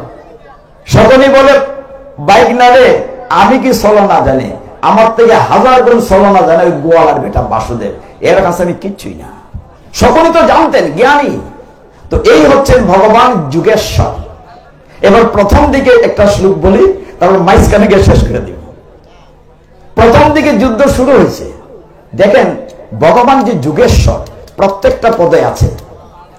যখন যুদ্ধ শুরু হয়েছে, প্রথম অধ্যায়ে কোনো শ্লোক নাই ভগবানের। প্রথম অধ্যায়ের নাম কি? অর্জুন বিষাদ যুগ। এখানে ভগবান কোনো কথা বলেন নাই। দ্বিতীয় অধ্যায় সাংখ্য যুগে ভগবান কথা বলেছেন 2 নম্বর শ্লোক থেকে। অর্জুনের ভিতরে একটা অহংকার চলে আসলো, আমি তো রাজার ছেলে, গাড়ির মালিক, আর কৃষ্ণ হচ্ছে আমার গাড়ির ড্রাইভার। আচ্ছা কোন চাই? কৃষ্ণের পরিবার কত বড় আছে? 16,108 জন মহিষী, ঠিক না? অতলা বউরে বাবা রে বাবা, প্রত্যেকের করে 10টা করে বাচ্চা, ক্যালকুলেটর লাগবে কত বড় পরিবার। আচ্ছা কৃষ্ণের কোনো ছবি দেখছেন নি? এরকম কাল অর্ধা বই দিছে, কালকে কিতাব বাজার হইতো, এরকম ছবি আছে নাই। ভগবান ভগবানই 16,108 মহিষীর সাথে সবার সাথে থাকতেন, যত গোপী তত কৃষ্ণ রাসলীলাতে। তো অর্জুন অহংকার থেকে রথ কেনা নিয়ে মধ্যমাঠে রাখো, আমি দেখি কার সাথে যুদ্ধ করতে আসছে। আমার বেটা তো হুকুমের দাস, কৃষ্ণ দেখেন বিশ্বব্রহ্মাণ্ডের মালিক, এখানে হুকুম মানে যাও যাও লইয়া যাও মাইস কেন। ভগবান এখানে কতটা যুগেশ্বর দেখেন, কতটা কৌশল করেছেন। যেমন এই জায়গাটিতে এখানে খালি আছে, এখানে খালি আছে, ওইখানেও খালি আছে, যে কোনো জায়গায় বসা যাবে, ঠিক না মা? ভগবান রথখানা এমন জায়গায় নিয়ে রাখলেন, অর্জুন চোখ খুলেই দেখে তার সামনে তার বৃদ্ধ পিতামহ বিশ্বদেব দাদা, যে তাকে কুলে পিঠে করে মানুষ করেছে, চোখ খুলেই দেখে তার টিচার, উইপন টিচার, অস্ত্রগুরু দ্রোণ আচার্য, চেয়ে দেখে কুলগুরু কৃপাচার্য, চেয়ে দেখে তার শ্বশুর সম্বন্ধী, সর্বনাশ, এদেরকে মারতে হবে। তার শরীর কাঁপতে লাগলো, জিভ আর শুকিয়ে গেল, শরীর ঘামতে লাগলো, পিঠ থেকে গান্ডি পড়ে গেল, রথের বসে বলছে, হে জনার্দন আমি যুদ্ধ করবো না, ফিরে চলো। গীতাটা শুরু হচ্ছে এইভাবে, আপনাদের সময় দিতে হবে। তো ভগবান বেটার বিশ্বর মালিক হইয়া অর্জুনের মতো জ্ঞানী লোকের বুঝাই আনতে 574 কেন শ্লোক খরচ করা লাগছে। আর আমার মতো ব্যাক করলে আপনাদের যদি 4টা শ্লোক বলে এটা বোঝানো সম্ভব নেই, এটা একটা পাগলের প্রলাপ। ভগবান এখানে কি করেছেন দেখেন, ঠিক ইচ্ছে করে ওই জায়গাটাতে রাখছেন যাতে করে তার বিষাদ আসে। এরপরের দৃশ্যটি 2য় অধ্যায় থেকে বলি, বুঝতে পারবেন। শ্লোক আমার পূর্বতম শ্রদ্ধাভাজন বক্তা বলেছেন, এই শ্লোকটিতে একটি তথ্য আছে। তথ্যটি কেমন? অর্জুন বলছেন যুদ্ধ করবো না। কেন করবে না? কারণ পুরুষের যুদ্ধ ক্ষেত্রে সব পুরুষ এসেছে, না মহিলা ছিল মাঠে? পুরুষ না মহিলা ছিল? বলছে আমি যদি যুদ্ধ করি পুরুষের সব মরে যাবে, মহিলারা বিধবা হবে, বিধবা হলে বেবিচারিণী হবে, বেবিচারিণী শঙ্কর সন্তান জন্ম নেবে, বাস্টার্ড সান, শঙ্কর জন্ম নেবে, যার দ্বারা পিণ্ডদান হবে না, উত্তরপ্রদেশ উদ্ধার পাবে না, কুলক্ষয় হবে। অর্জুনের কথাতে যুক্তি আছে, অর্জুনের জায়গায় আমি তাই পাবো। ভগবান মনে করে আস, এই বেটা, হ্যাঁ তুমি কথাগুলো বলছো জ্ঞানীর মতো, কাজটি করছো মূর্খের মতো। আরে তুমি মারার কে? আমি তো সব মেনে রেখেছি, তুমি তো উপলক্ষ মাত্র। কিন্তু এই জিনিসটা বুঝতে বহু সময় গেছে। তুমি যদি মারো, এই দেহটাকে মারবে, আত্মা তো অবিনশ্বর। ওই শ্লোকটা তিনি বলেছেন, এটা 2য় অধ্যায় সাংখ্য যুগের 23 নম্বর শ্লোক। এখানে লেখা আছে, আপনারা যারা ছোট্ট ছেলেমেয়েরা তাদের জন্য বলছি, মুরব্বীদেরকে বলার আমার সাহস নাই। লেখা আছে দন্তীয় ন ঐকার, দন্তীয় ন অনুস্বার। কি বলবেন? 9 নং, তাই বলবেন না? কিন্তু 9 নং বললে কিচ্ছু বুঝবেন না। এখানে 2টি শব্দ, ন এনম, না আমাকে, ন এনম চিন্দন্তি শস্ত্রাণি, ন এনম দহতি পাবকহ, ন চৈনম ক্লেদয়ন্তপ, ন সুশোতি মারুতহ। আত্মাকে অস্ত্র দিয়ে কাটা যায় না, আগুনে পোড়া যায় না, জলে ভেজানো যায় না, বাতাসে উড়ানো যায় না। অর্জুন আত্মা অবিনশ্বর, দেহ নশ্বর। এইখানে আপনারা মন দিয়ে একটা কথা শুনেন, ভগবান যে জ্ঞানটি গীতা থেকে দিয়েছেন, বলছে যে অর্জুন তুমি যে দেহ নিয়ে চিন্তা করছো, মারবে, আত্মাকে মারবে, কেন দুশ্চিন্তা করছো? তুমি যদি দেহটাকে মারো আর যদি নাও মারো, দেহটা এমনিই মরে যাবে। আমরা কিন্তু বুঝি না। এই যে বৃদ্ধ মুরব্বীরা এসছেন, আমারও বয়স প্রায় 64, নিয়ার 64। এখন বৃদ্ধ যারা আছে, বৃদ্ধ মাতাজি আছেন, কোটি টাকা খরচ করলে আমি ভালো হতে পারবো? একটা বৃদ্ধ মানুষ বা আমি কোটি টাকা খরচ করলে কি ভালো হতে পারবো? মনে করুন ওনার নাম খমলার মা, সাতল ফারেন না রাখাল মন্দিরের, খমলার মা যদি লাখ লাখ টাকা খরচ করে, আমি আবার বাচ্চা পেলে কই পারবে? কিন্তু কমলার মা তো ঠিকই হয়েছে। তার মানে কি? অর্জুনকে দিয়ে বলছেন, জগৎবাসীকে ভগবান জ্ঞান দিচ্ছেন, তুমি যে দেহ নিয়ে দুশ্চিন্তা করছো মারবে বলে, তুমি যদি নাও মারো, দেহটা এমনিই মরে যাবে। যাচ্ছে কিনা? আমার শিশুকাল নাই, আমার কৈশোরকাল নাই, যৌবনকাল নাই, আমি প্রবৃত্তে চলে এসেছি, এটি বাস্তব। এই জ্ঞানটি গীতা দিয়েছে। এই জন্য গীতাকে বলে পূর্ণাঙ্গ জীবন ব্যবস্থা। বাদ দিয়ে এইসব কথাবার্তা। আমরা যাই 9ম অধ্যায় থেকে একটা শ্লোক বলি, সবকিছুকে আটকানো যায় মা, আটকানো যায় বাবা, সময়কে আটকানো যায় না। আমাকে আবার ফিরে যেতে হবে।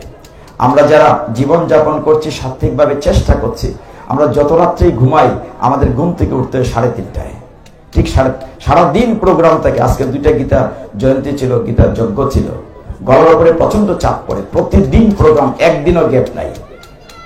আপনাদের চরণধ্বনি নিয়ে আমাকে ফিরে যেতে হবে। 9ম অধ্যায় থেকে একটা শ্লোক বলি, তাহলে বুঝতে ভালো লাগবে। তারপরে যদি সময় দেন তাহলে গঙ্গা নিয়ে কথা বলবো। 9ম অধ্যায়টি অত্যন্ত গুরুত্বপূর্ণ। এটা হচ্ছে রাজবিদ্যা। কি বিদ্যা?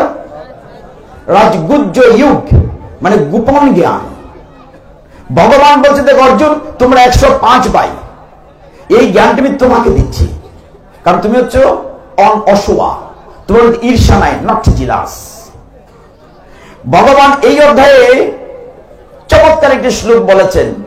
31-এ গিয়ে বলছেন, অর্জুন, আমি বলবো না, আমার হয়ে সমগ্র জগৎবাসীকে প্রতিজ্ঞাপূর্বক জানিয়ে দাও, আমার ভক্তের কখনো বিনাশ হয় না। কি বলেছেন? আমার ভক্তের কখনো, শ্লোকের শেষের লাইনটা কি? কন্তেও প্রতিজানিহি নমে ভক্ত প্রণশ্যতি, আমার ভক্তের কখনো বিনাশ হয় না। এই শ্লোকের একটু ব্যাখ্যা বলবো, 5-7 মিনিট, একটু বিরক্ত হলেও থাকতে হবে। এটার অনেক প্রমাণ আছে শাস্ত্রে। প্রহ্লাদ মহারাজ, ভক্তরাজ বলি, তার পিতা হিরণ্যকশিপু কত চেষ্টা করেছে, মারতে পেরেছে। অর্জুন, আমরা গীতায় থাকি, আমি গীতার বাইরে যাব না, যেহেতু বাংলা পরীক্ষা দিতে বসেছি। গীতায় এই শ্লোকটিতে ভগবান দীপ্ত কণ্ঠে অর্জুনকে দিয়ে ঘোষণা দিয়েছেন, অর্জুন বলে দাও, কন্তেও প্রতিজানিহি, প্রতিজ্ঞাপূর্বক বলে দাও, ন মে ভক্ত প্রণশ্যতি, আমার ভক্তের কখনো বিনাশ। প্রমাণ করি, অর্জুন তার ভক্ত কি করে বিনাশ হয় না, ভগবান কি করে রক্ষা করেছেন। 10 দিন পর্যন্ত যুদ্ধে কৌরব পক্ষের সেনাপতি ছিলেন বিশ্বদেব। কে ছিলেন? আমরা চিনি, শান্তনুর ছেলে, গঙ্গার ছেলে, পিতা কর্তৃক আশীর্বাদ পুষ্ট, ইচ্ছা মৃত্যুর বর পেয়েছে, ইচ্ছে না করলে কেউ মারতে পারবে না, আমরা সকলেই জানি। 10ম দিন যুদ্ধের পরে কুরুক্ষেত্রের যুদ্ধক্ষেত্রে তীরের মধ্যে সরসজ্জায় বিশ্বদেব শুয়ে আছেন। 58 দিন শুয়েছিলেন। কতদিন? 58 দিন। পরের দিন থেকে কি হলো? ভীম কি করছে? দুর্যোধনের একটা ভাইকে ধরে আসার মাইরা লায়। যেই ভাইকে ধরে ভাই চিৎকার করে দুর্যোধন, দাদা বাঁচাও। এখন দুর্যোধন তো রথ থেকে নামে বাইরে বাঁচানোর জন্য। অর্জুনের একটা 16 বছরের ছেলে ছিল, তার নাম হচ্ছে অভিমন্যু। কি নাম? অভিমন্যু। এখানে অগ্রিম একটা কথা মায়েদের জন্য বলি, সেটা হচ্ছে আমাদের কোন কোন পরিবারে শাশুড়িরা, আমাদের নববধূ মায়েরা যখন সন্তান সম্ভব মাতৃ গর্ভাবস্থায় থাকেন, তখন বলে এই গীতা পাঠে যায় না, ঠাকুর ঘরে যায় না, কিন্তু এই সময় বেশি করে গীতা ভাগবত শুনতে হবে। কারণ গর্ভস্থ শিশু, ওই যে প্রহ্লাদ মহারাজ, নারদ মুনি, প্রহ্লাদের মায়ের নাম কি? কয়াদু যখন গর্ভাবস্থা ছিল, দেবরাজেন্দ্র হাইজেক করে নিয়ে যেতে চেয়েছিল, তখন নারদ মুনি তার আশ্রমে নিয়েছিলেন, এই জন্য গর্ভস্থ শিশু ভক্ত হয়েছিল। ঠিক তেমনি যখন অভিমন্যু তার মাতৃগর্ভে ছিল, অর্জুন বলতে শুরু করেছিল চক্রবই কি করে ঢুকবে, কি করে বেরোবে। ঢোকার নিয়মটা শোনার পরে মা ঘুমিয়ে পড়েছে, গর্ভস্থ শিশু ঘুমিয়ে পড়েছে। অভিমন্যু ঢোকার নিয়মটা জানতে পেরেছে, বেরোনোটা জানতে পারে, due to his mother, due to she was sleeping at the time. তো যাই হোক, মায়েদেরকে গীতা ভাগবত বেশি শুনতে দিতে হবে। অভিমন্যুর কারণে অভিমন্যু এমন একটা তীর মারে, চারদিকে দুর্যোধনের একটা ফায়ার রিং, আগুনের বলয় হয়ে যায়। দুর্যোধন গিয়ে সাহায্য করতে পারে না। অনেক ভাই মারা গেছে ভীমে। কৌরব পক্ষের তাঁবুতে মিটিং বসলো, এইভাবে হলে তো আমরা যুদ্ধে হেরে যাব। কৌরবদের মরে যাচ্ছে, কার কারণে? বলি অভিমন্যুর কারণে। তাহলে আগে তাকে মারতে হবে। প্ল্যান করলো যে তাকে মারতে গেলে একমাত্র চক্রব্যূহের ভিতরে ঢুকাতে হবে। দুর্যোধন পরামর্শ দিল, মিটিং হলো, সকলেই মিটিং দিলেন। তখন বললেন, ওকে যে ঢুকাবো, ও 4 ভাই তো ঢুকতে জানে না, যদি ভীম ওরা এসে যায়। আর অর্জুন বলে, অর্জুনকে উত্তর প্রান্তে মাঠে দূরে রাখবো, ঢুকতেই দেব না। তখন ওই দুর্যোধন, দুঃশাসন, 100 ভাইয়ের একটা বোন ছিল, চিনেন আপনারা? বোনটির নাম হচ্ছে দুঃশলা, আর দুঃশলার হাজবেন্ডের নাম জয়দ্রথ। আপনারা সকলেই জানেন। জয়দ্রথ বলছে তার সম্বন্ধে দুর্যোধনকে, দাদা তুমি চিন্তা করো না, আমি শিবের প্রার্থনা এমন একটি বর পেয়েছি, 24 ঘন্টার আমার এমন শক্তি, এই পঞ্চপাণ্ডবকে আমি একাই আটকে দিতে পারবো, চক্রে কেউ ঢুকতে পারবে না, অর্জুন ছাড়া। পরের দিন বিপুল বিক্রমের যুদ্ধ শুরু, উদ্দেশ্য হচ্ছে অভিমন্যুকে মেরে ফেলতে হবে। অভিমন্যু চক্রের ভিতরে ঢুকেছে। ভীম যদিও বলছিল বাতিজা চিন্তা করিস না, আমি বাইঙ্গা কথা দিয়ে তোরা আইনা লাগবে, কিন্তু কেউ ভিতরে ঢুকতে পারে নাই। যুধিষ্ঠির, ভীম, নকুল, সহদেব, হে ভক্তগণ এই জায়গাটা মন দিয়ে শুনেন। ঢুকেছে অভিমন্যু, তাকে অন্যায়ভাবে সত্যরথী অ্যাটাক করেছে, অন্যায়ভাবে। আর মাঠের উত্তর প্রান্তে অনেক দূরে আমার রাখাল রাজা অনাদিরাদি গোবিন্দ অর্জুনকে নিয়ে বসে আছে অনেক দূরে মাঠে। অর্জুন বলছে, অগ জনার্দন, আমার মনটি বড় খুব ডাকছে, আমার ভাল লাগছে না, তুমি রথখানা ফিরে চলো, আমার ছেলের নিশ্চয়ই কোনো বিপদ হয়েছে। ভগবান আরো দূরে নিয়ে যাচ্ছেন, ভগবান তো সব জানেন কি হচ্ছে। আর একটু পরে যখন অভিমন্যুর এখানে আঘাত করে, কৃষ্ণ এখানে হাত দেন, এখানে আঘাত করে হাত দেন। ভগবান রথের উপর বসে পড়েছেন, ভগবানের দু চোখ বেয়ে টপ টপ করে জল পড়ছে। আর অর্জুন বলছে, হে জনার্দন, রথখানা ঘুরিয়ে চলো না গো, আমার মনটি বড় খারাপ লাগছে, নিশ্চয়ই আমার ছেলের কোনো বিপদ হয়েছে। ওইদিকে অভিমন্যুকে আঘাতের পর আঘাত করছে। দুর্যোধন হুঙ্কার দিয়ে বলেছে, না, এই ছেলেটিকে হুট করে মারবে না, তিল তিল করে কষ্ট দিয়ে মারো, তার কারণে আমার অনেক ভাই মারা গিয়েছে, এমন ভাবে কষ্ট দাও যাতে করে সে আমার চরণে পড়ে মৃত্যু ভিক্ষা চায়।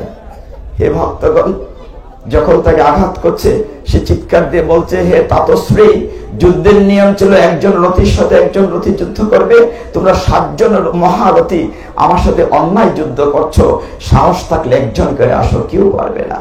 হে ভক্তগণ, সমস্ত শরীর ক্লান্ত, শ্রান্ত, রক্তাক্ত, নিরস্ত্র হয়েছে। নিরস্ত্র করে আঘাত করার নিয়ম নেই। সর্বশেষ একটি চাকা নিয়ে যে প্রতিহত করছিল অভিমন্যু, তখন কর্ণ আর সহ্য করতে পারল না তার কষ্ট। কর্ণ তার জ্যাঠা মশাই হয়, পঞ্চপাণ্ডবের জ্যেষ্ঠ ভ্রাতা। কর্ণ রথ থেকে নেমে তলোয়ার দিয়ে তাকে ফুরফুর করেছে। কৃষ্ণের দুনয় বয়ন বয়ে ঝরঝর করে জল চড়ছে। সন্ধ্যা হয় হয় বলছে, মাটিতে পড়ে গেছে অভিমন্যু, মুখ দিয়ে গলগল করে রক্ত পড়ছে, তার মাথার উপর পা পিষ্ট করে দুর্যোধন বলছে, রে দুরাচার, এখনো সময় আছে, আমার কাছে মৃত্যু ভিক্ষা চা। হে ভক্তগণ, মাত্র 16 বৎসরের একটি ছেলে, সদ্য বিবাহিত, তার স্ত্রী সন্তান সম্ভবা, সে উত্তরার গর্ভে আসবেন পরীক্ষিত মহারাজ। সেই অভিমন্যু কষ্ট করে হেসে বলছে, হে আকাশে বাতাস, তোমরা সাক্ষী দেখো, আমার পিতা সব্যসাচী অর্জুন, আমি তার মাথা নত করতে দেইনি, আমি কারো কাছে মৃত্যু ভিক্ষা চাইনি, আমি হাসতে হাসতে মরণকে বরণ করে নিচ্ছি। অভিমন্যু মারা গিয়েছে, তার লাশখানা পাণ্ডব পক্ষের তাঁবুর সামনে সাদা কাপড় দিয়ে ঢেকে রাখা হয়েছে। সন্ধ্যা হয়েছে, অর্জুন ফিরে এসছেন, কৃষ্ণ ফিরে এসছেন, কাপড় উঠে দিলে কি কার লাশ? এটি আমার ছিল অভিমন্যু। দাদা ভীম, যুধিষ্ঠির, ভাই নকুল, তোমরা কোথায় ছিলে? এই ফুলের মতো শিশুটি তোমরা মরতে দিলে, তোমরা তাকে বাঁচালে না। দাদা ভাই, আমরা পারিনি তো। কেন পারোনি তাকে বাঁচাতে? আমরা কেউ ঢুকতে পারিনি তার ভেতরে। কেন পারোনি? কে আটকিয়েছে? বলছে আটকিয়েছে জয়দ্রথ। ও, তাহলে জয়দ্রথের কারণে আমার ছেলের মৃত্যু হয়েছে।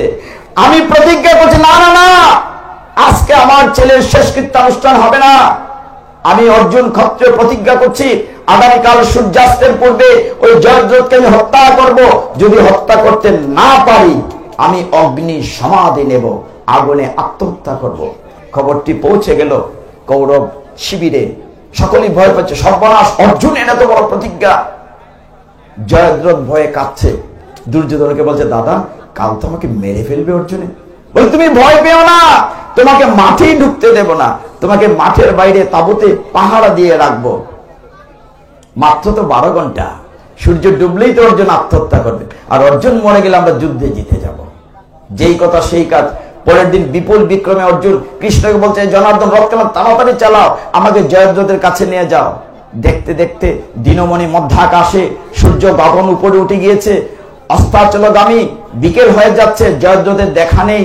ওই দিকে দূরে জয়দ্রথ তাঁবুর ভিতরে একখানা মশাল রেডি করে পর্দা ফাঁক করে দেখছে সূর্য ডুবছে কিনা।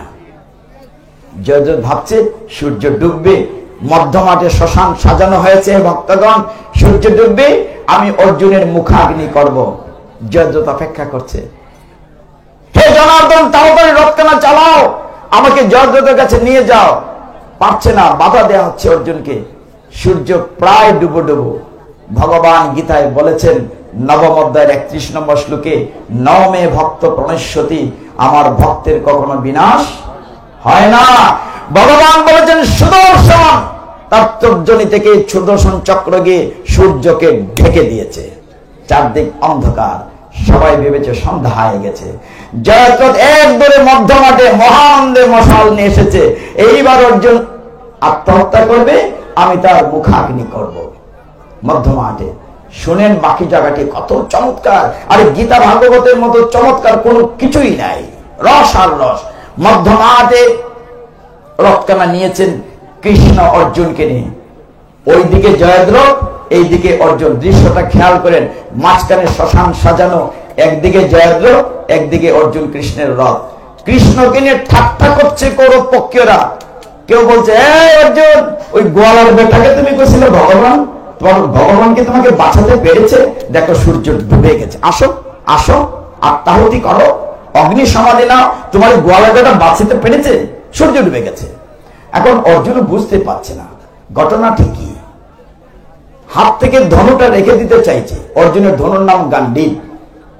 কৃষ্ণ ছোট করে বললেন, অর্জুন তুমি তো মরতেই যাচ্ছ, যাও যাও, মরতে যাও, ধনুটা রেখে লাভ কি হবে, ওইটু নিয়ে যাও, ওইটু পুরো। কিন্তু ভগবান তো যুগেশ্বর, সমস্ত নাটক উনি সাজিয়েছেন, তিনি জানেন তারপরে দৃশ্যটি কি হবে। অর্জুন এক পা করে কাছাকাছি গিয়েছে। যেই সামনাসামনি হয়েছে, জয়দ্রথ নাচছে, মশাল নিয়ে নাচছে, যে সামনাসামনি হয়েছে, ভগবান আবার বলেছেন সুদর্শন, সাথে সাথে সূর্যের সামনে থেকে সুদর্শন তার তর্জনীতে চলে। সবাই দেখে অন্ধকার কোথায়, ফটফটা দিন, সর্বনাশ। জয়দ্রথের ভয় দেখে কোন দিকে পালাবে। ভগবান বলেন, এইবার তুমি মারো। ওই যে ধনুষ হাতে দিয়েছেন, এরপর তো কাজে লাগবে, দিয়েছেন, মারো। কিন্তু এই কিন্তুটা এক যন্ত্রণা। কিন্তু কিন্তু জয়দ্রথের মনে হলো তার পিতা গভীর মানে তপস্যারত, পিতার তপস্যার কারণে তার একটি বর ছিল এরকম, যার হাত থেকে, যার কারণে মাথাটি তার নিচে পড়বে, মাটিতে ভূমিতে পড়বে, সে বাস্ট হয়ে যাবে। জয়দ্রথের মনে হয়ে গেল, সে অর্জুনকে বললো, অর্জুন মারো মারো, তুমি আমাকে তীর মারলে তুমিও মরে যাবে, কোনো অসুবিধা নাই, আমি না একজন মরে গেলাম, কিন্তু তুমিও বাস্ট হয়ে যাবে, কুরুক্ষেত্রে তোমরা হেরে যাবে। এইবার দেখেন অর্জুন কি বিপদে, সূর্য ডুবুডুবু, সূর্য দিনমণি পশ্চিমাচল অস্তাচলগামী, এদিকে সময়ের বেশি নেই। রথের উপরে কৃষ্ণ কিন্তু গালে হাত দিয়ে বসে রয়েছেন, তামসা দেখতেছেন, মনে যেন কিচ্ছু হয়েছে না, হ্যাঁ ঘটনা তো বেশি। কিন্তু ভগবান কি তার কি ঘোষণা দিয়েছেন, আমার ভক্তের কখনো বিনাশ হয় না, নমে ভক্ত প্রণশ্যতি। এখন কি করবে, মারলেও বিপদ, নিজে মরে যাবে, না মারলেও বিপদ। পুত্রের লাশের সাথে প্রতিজ্ঞা করেছে, সূর্যাস্তের পূর্বে সে হত্যা করবে জয়দ্রথকে। তখন কি করা যায়, কৃষ্ণের দিকে পিছনে ফিরে তাকিয়েছে, অনাদিরাদি গোবিন্দ বাঞ্ছাকল্পতরু, যিনি সমস্ত বিপদ থেকে রক্ষা করেন, বিপদ ভঞ্জনকারী মধুসূদন, যেই পিছনে তাকিয়েছে অর্জুন, ভগবান ছোট্ট একটি কথা বলেছে, বলেছেন অর্ধেন্দু। কি বলেছেন, কি বলেছেন মা, অর্ধেন্দু। এই তোমরা শুনছো না, গল্প করছো বাচ্চার সাথে, আমার দিকে হরি বল, আমার দিকে। কৃষ্ণ কি বলেছেন, অর্জুনকে কি বলেছেন, অর্ধেন্দু। ইন্দু মানে চাঁদ, অর্ধেন্দু মানে অর্ধেক চাঁদ। কার মাথায় অর্ধেক চাঁদ থাকে, শিব ঠাকুর। তো শিব ঠাকুরের কথা মনে করে দিলেন, অর্জুনের মনে পড়ে গেল, তারা যখন পঞ্চভাই জঙ্গলে ছিলেন বনবাসে, তখন শিব ঠাকুর একবার জঙ্গলি সর্দার, সে যে অর্জুনের সাথে ফাইট হয়েছিল, শুকরকে মারানি, কে আগে মেরেছে, লম্বা কথা বলছি না। অর্জুনের যুদ্ধ কৌশল দেখে শিব ঠাকুর খুশি হয়ে তাকে একটা অস্ত্র দিয়েছিলেন। অস্ত্রের হচ্ছে পাশুপাত বা পশুপাত অস্ত্র, মুখটা অর্ধেক চাঁদের মতো। এই তীরটির বৈশিষ্ট্য ছিল, যাকে মারবে এবং যেখানে বলবে সেখানে মাথা নিয়ে যাবে। অর্জুনকে সেটি মনে করে দিলেন ভগবান। যেই বলেছেন তখন সেই ওম নমঃ শিবায় বলে ওই তীরটি আহরণ করেছে অস্ত্র। তখন সে পাশুপত অস্ত্র নিয়ে জয়দ্রথ বলছে, হে জয়দ্রথকে মেরে বলছে, তার খণ্ডিত মস্তক গভীর বনে তার পিতার ক্রুরে যাও। সাথে সাথে তীরে গিতে জয়দ্রথের মাথাটি দূরে গিয়ে তার পিতার কোলে পড়েছে। আর এইটা কি, কুল থেকে ফেলে দিয়েছে পিতা, সাথে সাথে পিতাও বাস্ট হয়ে গেছে। একই তীরে পিতাও শেষ, পুত্র শেষ। ভগবান তার ভক্তকে রক্ষা করেছেন কিনা? আলোচনার বিষয় কি ছিল? নমে ভক্ত গণেশ্বতী, আমার ভক্তের কখনো বিনাশ হয় না। গীতায় যে ভগবান বলেছেন সত্য কিনা? ওই একটা শ্লোক বুঝাইতে তো সময় গেছে। আমি একটা বেকল মানুষ, আজকাল কেটে স্যার চলবে? আপনারা রাগ করতেছেন না তো? রাগ করলো বড় তো গেলেই বা, এটা আমার আশীর্বাদ, অসুবিধা গেছে। আর শোনেন, মায়েদের গাড়িটার মধ্যে মিঠা আছে, মায়ের মুখে হয় খাইস না, কিন্তু ফিসে তো আমার লুকাই দিলাই না খাইলা। এগুলো মায়ের মন। মায়েদের মন কত বড়, আগেটা পরীক্ষা করে লাই। প্রত্যেকের করে ঠাকুর ঘর আছে না? মা আছে। আরে মায়েরা সবার ঘর না, বেশ কম আছে কিছু। মায়েদের মন এত বড়, ভগবানের কষ্টি ঠাকুর ঘর বুক যে লাগায়, গ্লাসটা কত বড়, টাই গ্লাস, আর ফান্তালিটা এত বড় বড়। কিন্তু অনেক দেবতার ফটো আছে বা মূর্তি আছে। একটা ফলা রাখে, একটা সাইড টুকরা করছেন, কিংবা নকল দিব্যা যাইলে দেখুন একটা দিয়ে আছে, দিয়া ডাকতেছেন আও গৌরাঙ্গ, আও কৃষ্ণ, আও রাধারানী, আও নিত্যানন্দ, আও নিমন্ত্রণ দিয়েছেন, দুই নাই দিছুন কিতা দুইটা নকল। মায়েদের মনটা বড় না? নেই এরা দিয়ে আসে পিঠে করে না কিতা, মায়ের মনটা বড় না? দিছুন দুইটা নকল, খোলা হাইটটা দুই টুকরা হয়ে। একটু ভাবেন না, যার কৃপায় পৃথিবীতে আমরা আছি, ভগবানের সবকিছু ভগবান। আর গীতা আলোচনা সারাদিন করলে শেষ হইব না, আমার কোনো ক্লান্তি নাই, আমাকে ফিরে যেতে হবে তাগিদ দিচ্ছে ভগবান। এই অধ্যায়ে 27 কি বলেছেন? ইয়ৎ করোষি তস্মাসি দদাসি ইয়ৎ মত অর্পণম। ভগবান কি বলছেন? যা করো, যা খাও, আমাকে অর্পণ করে খাবে। বলেন নাই? সমস্ত বিশ্বমানের সবকিছুর মালিক অনাদিরাদি গোবিন্দ। বিশ্বাস করি কিনা? যে জিনিসের মালিক তার না হইয়া নিলে এটা চুরি হয় না? তো ভগবানের যে ভগবানের না নিবেদন করে খাইলাম, তো চুরি খাইলাম না? তো চুরি খাইলে দেশ প্রচলিত আইনে চুরি করলে ধরা হলে জেলও দিব না। এবং ভগবানের আইন মানলাম না, গীতার কথা, তাহলে আমার চুরি হইল না? তা আমার শাস্তিও দরকার না? এর লেগে অসুখ বিসুখ অভাব অনটন হয়। আসল করতেছেন ভগবান, ওটা মানি না। আচ্ছা দেখুন, একটা ফাঁকে একটা মজার কথা কইলে, ভগবান গীতায় বলছেন আমাকে দিয়ে খাইবে। অশ্নাসী মানে খাওয়া, যা খাও মদ অর্পণ। কার কার বাড়িতে ভগবানের দিয়া খাই জানি না। আচ্ছা মনে হলো মামনি তোমার বাড়িতে আমরা আজকে যাই মুরাদ কেলা, হ্যাঁ ফার্স্ট ক্লাস, এখন ফুলকপি সিজন না, ফুলকপি টমেটো খুব সস্তা। এই মামনি না যাইতাম না, ভয় পাইও না, কইলাম আর কি, আমি রাত কেলা একটু পড়ে। তো মনে করেন এই বাসাতে আবার চিন্তা করতেছে, আর যাইতাম না কইছি তো। এখন তোমাদের তুমি বলছি মা, তো তোমাদের বাসাতে তো ফার্স্ট ক্লাস খিচুড়ি রান্না করলে ফুলকপি টমেটো ঘি দিয়া, অসাধারণ। ভগবানকে দেয়া হলো না আমাদের জন্য। আর এই যে নামযজ্ঞ হচ্ছে উৎসবের পরে, মহাপ্রসাদ খিচুড়ি রান্না করা হয়েছে, বুটের ডাল ছায়া হয়েছে, মিষ্টি কুমড়া ফাতারের জায়গা, সিদ্ধ হয়েছে না, গরম গরম পাতলা ফ্লেটের ফু দিয়া করে খাইতেছে। কোনটা স্বাদ? ওই ঘরের খিচুড়ি না প্রসাদ? মহাপ্রসাদ কোনটা স্বাদ? কেন লেগে স্বাদ? ভগবানকে নিবেদন করা হয়েছে। আচ্ছা পঞ্চে এর চেয়ে যা উদাহরণ আসেনি, গরু একটা ফার্স্ট ক্লাস আনছেন, কিন্তু উৎসবের একটা স্বাদ, তাহলে ভগবানকে দিলে স্বাদ বাড়ে না কমে? একটু দয়া করে দিয়া হয় কিনা? আমার চিন্তা আছে, ভগবান যে দেই প্লেটের মধ্যে 10টা মিষ্টি, যদি বেড়া খাইলাই 2-4টা, 10টা দিতেন কিনা সন্দেহ আছে। নিজের লেগে 2টা রাখেন, নাতির লেগে 2টা রেখে দিলেন। ভাগ্যওয়ালা গোপালে খায় না, কিন্তু স্বাদ বাড়ে। ঠিক প্রমাণ করলাম না? কাজে গীতায় বলছে তুমি যা করো, যা খাও, আমাকে নিবেদন করে খাও। একটু চেষ্টা করবেন, 2 দিনের দুনিয়া আমরা কেউ থাকতাম না। আচ্ছা কেটা কেটা থাক ভাই, কেন না যাই ভাই, কেউ থাকবে না। বাড়িঘর সম্পত্তি সব পরে থাকবে। তাহলে গঙ্গা নিয়ে কথা না বলে প্রসাদের একটু কথা বলি, যেহেতু প্রসাদটাই এসে। কারণ গঙ্গা নিয়ে কথা বলে লাম্ব যাবার সময় গঙ্গার কাহিনীটা বড়। আরেকবার যদি কৃপা করে আমার আনেন তখন কই মনে, আর আমার একটু বেশি সময় দিবা, ওই যে আমি একটু ব্যাক করবো, বুঝাইতে সময় লাগে আর কি। তো যাই হোক, এই যে প্রসাদের কথা বলছি, এই মহাপ্রসাদটা পৃথিবীতে কি করে এলো? নারদ মুনিও সবাই ছিলেন, নারদ মুনি সবাই ছিলেন, এরা আত্মীয় লাগে আর কি, আমরা চিনি। আরে নারদ মুনি ছিলেন সবাই, তো কইতেন না বলে ভগবানের পরম ভক্ত, সবসময় বিনা বাজে না, কে কি বলে আমার সাথে বলেন নারায়ণ, এভাবে আমার মতো নারায়ণ না, এরকম বলে নারায়ণ, হলো না বলেন নারায়ণ। আস্তে আসতে হয়েছে, ভগবানের পাইতা না।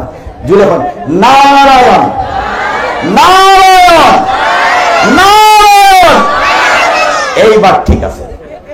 আচ্ছা শুনছে নারায়ণ যে কইছিল, লাভ আপনার হয়েছে না? মুখটা শুদ্ধ আপনার হয়েছে না? আমি না একটু খোয়াইলাম, শীতসারছে ভগবানের নাম তুলেছি। তো নারদ মুনি ওই বিনা বাজাইতে বাজাইতে একদিন গেছে বৈকুণ্ঠে। বৈকুণ্ঠে কাটা থাকে লক্ষ্মী নারায়ণ। বেটা নারায়ণের বিছনাও নাই বালা, হেভি তুষক নাই, ওই সাপের উপরে ঘুমাই থাকে, ঠিক না? আর ঘুমায় হাতের মধ্যে হেলান দেয়, বালিশও নাই। আর তবে লক্ষ্মী দেবীর পদসেবা করে, এটা ঠিক আছে। ওইখানে গিয়া নারদ মুনি লক্ষ্মী দেবীর খুব পদসেবা করছে, উল্টা ওইটা লক্ষ্মীরে খুশি করছে। নারদ, ইস তুমি আমার ছেলের মতো এত যত্ন করছো, তুমি একটা বর চাও। নারদ মুনি বলতেছে, মা সাইমু দিবাইনি, দিলাম না কেন, একটা চাইবাই। বলে ঠিক আছে। আবার কইছে তুমি দিবাইনি, বলে দিব। কিতা চাও? বলে আমার বহুত দিন একটা খায়েশ ছিল ভগবান নারায়ণের একটু উচ্ছিষ্ট, ওইটা তো দেওয়ান যেত না। নারায়ণ তো না করছে, বলে না এটা তো আগে কইছো দিবাই তুমি। তো মন খারাপ হয়ে পড়েছে। পরের দিন শুনেন দৃশ্যটা, পরের দিন নারায়ণকে খাবার পরিবেশন করতেছে লক্ষ্মীমা, আর মনটা খারাপ করে বই দিছে। নারায়ণ ওখানে গো অন্যদিন আইসা এসে আমরা খাওয়াও, আজকে মুখটা খালা হইরা খাওয়াতেছে, ঘটনাটা কি?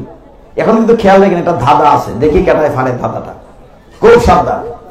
তো তোমার মন খারাপ কেন? বলে তুমি মন খারাপ এই কারণে, আমার একটি ছেলে তুমি চিনো, ওর নাম নারদ, ও চেয়েছিল তোমার উচ্ছিষ্ট, কিন্তু আমি দিতে পারবো না, এই জন্য মনটা খারাপ। নারায়ণ বলে আমি তো না করিনি। বলে তুমি না বলেছ, আমি যেন কখনো দেখি না আমার উচ্ছিষ্ট কাউকে দিয়েছ, আমি যেন দেখি না, আমরা বলি না নেগেটিভ মনে করি, আমি দেখি না তুমি এই কাজটি করেছ। নারায়ণ বললেন আমি তো নিষেধ করিনি। বলে তুমি যে বলেছ, আমি যেন কখনো দেখি না আমার উচ্ছিষ্ট কাউকে। লক্ষ্মী তুমি কথার ফাঁকটাই বুঝো নাই, দেখি না, আমি কালকে খাওয়ার পরে মুখ ঘুরিয়ে রাখবো, আমি না দেখলেই তৈরি। আপনি কি বুঝতে পেরেছেন? কিন্তু মাথায় ঢুকে নাই, চিন্তা করছেন কথার ফাঁকটাকে। এর ধাঁধা বলছি না। নারায়ণ বলছে আমি তো কখনো দেখি না আমার উচ্ছিষ্টে কাউকে না দেখলে তুইল, কাউকে খাওয়ার পরে মুখ ঘুরিয়ে রাখবো, তুমি নিয়ে দেওয়া নারদে। তো নারদে দেওয়া হয়েছে ভগবান নারায়ণ উচ্ছিষ্ট, চারটিখানে কথা না, মহাপ্রসাদ। এইটা ফাইয়া নারদে বিনা বাজাইয়া আগে না কইতো নারায়ণ নারায়ণ, আস্তে আস্তে এটা পাইয়া নাচতে আর নারায়ণ নারায়ণ নারায়ণ মনে করছে। মানে তো এমন নাই শুরু হয়েছে, নাচতে নাচতে গেছে কৈলাস। কৈলাস কে থাকে? ভোলানাথ, টাকডুম টাকডুম ভোলানাথ থাকে।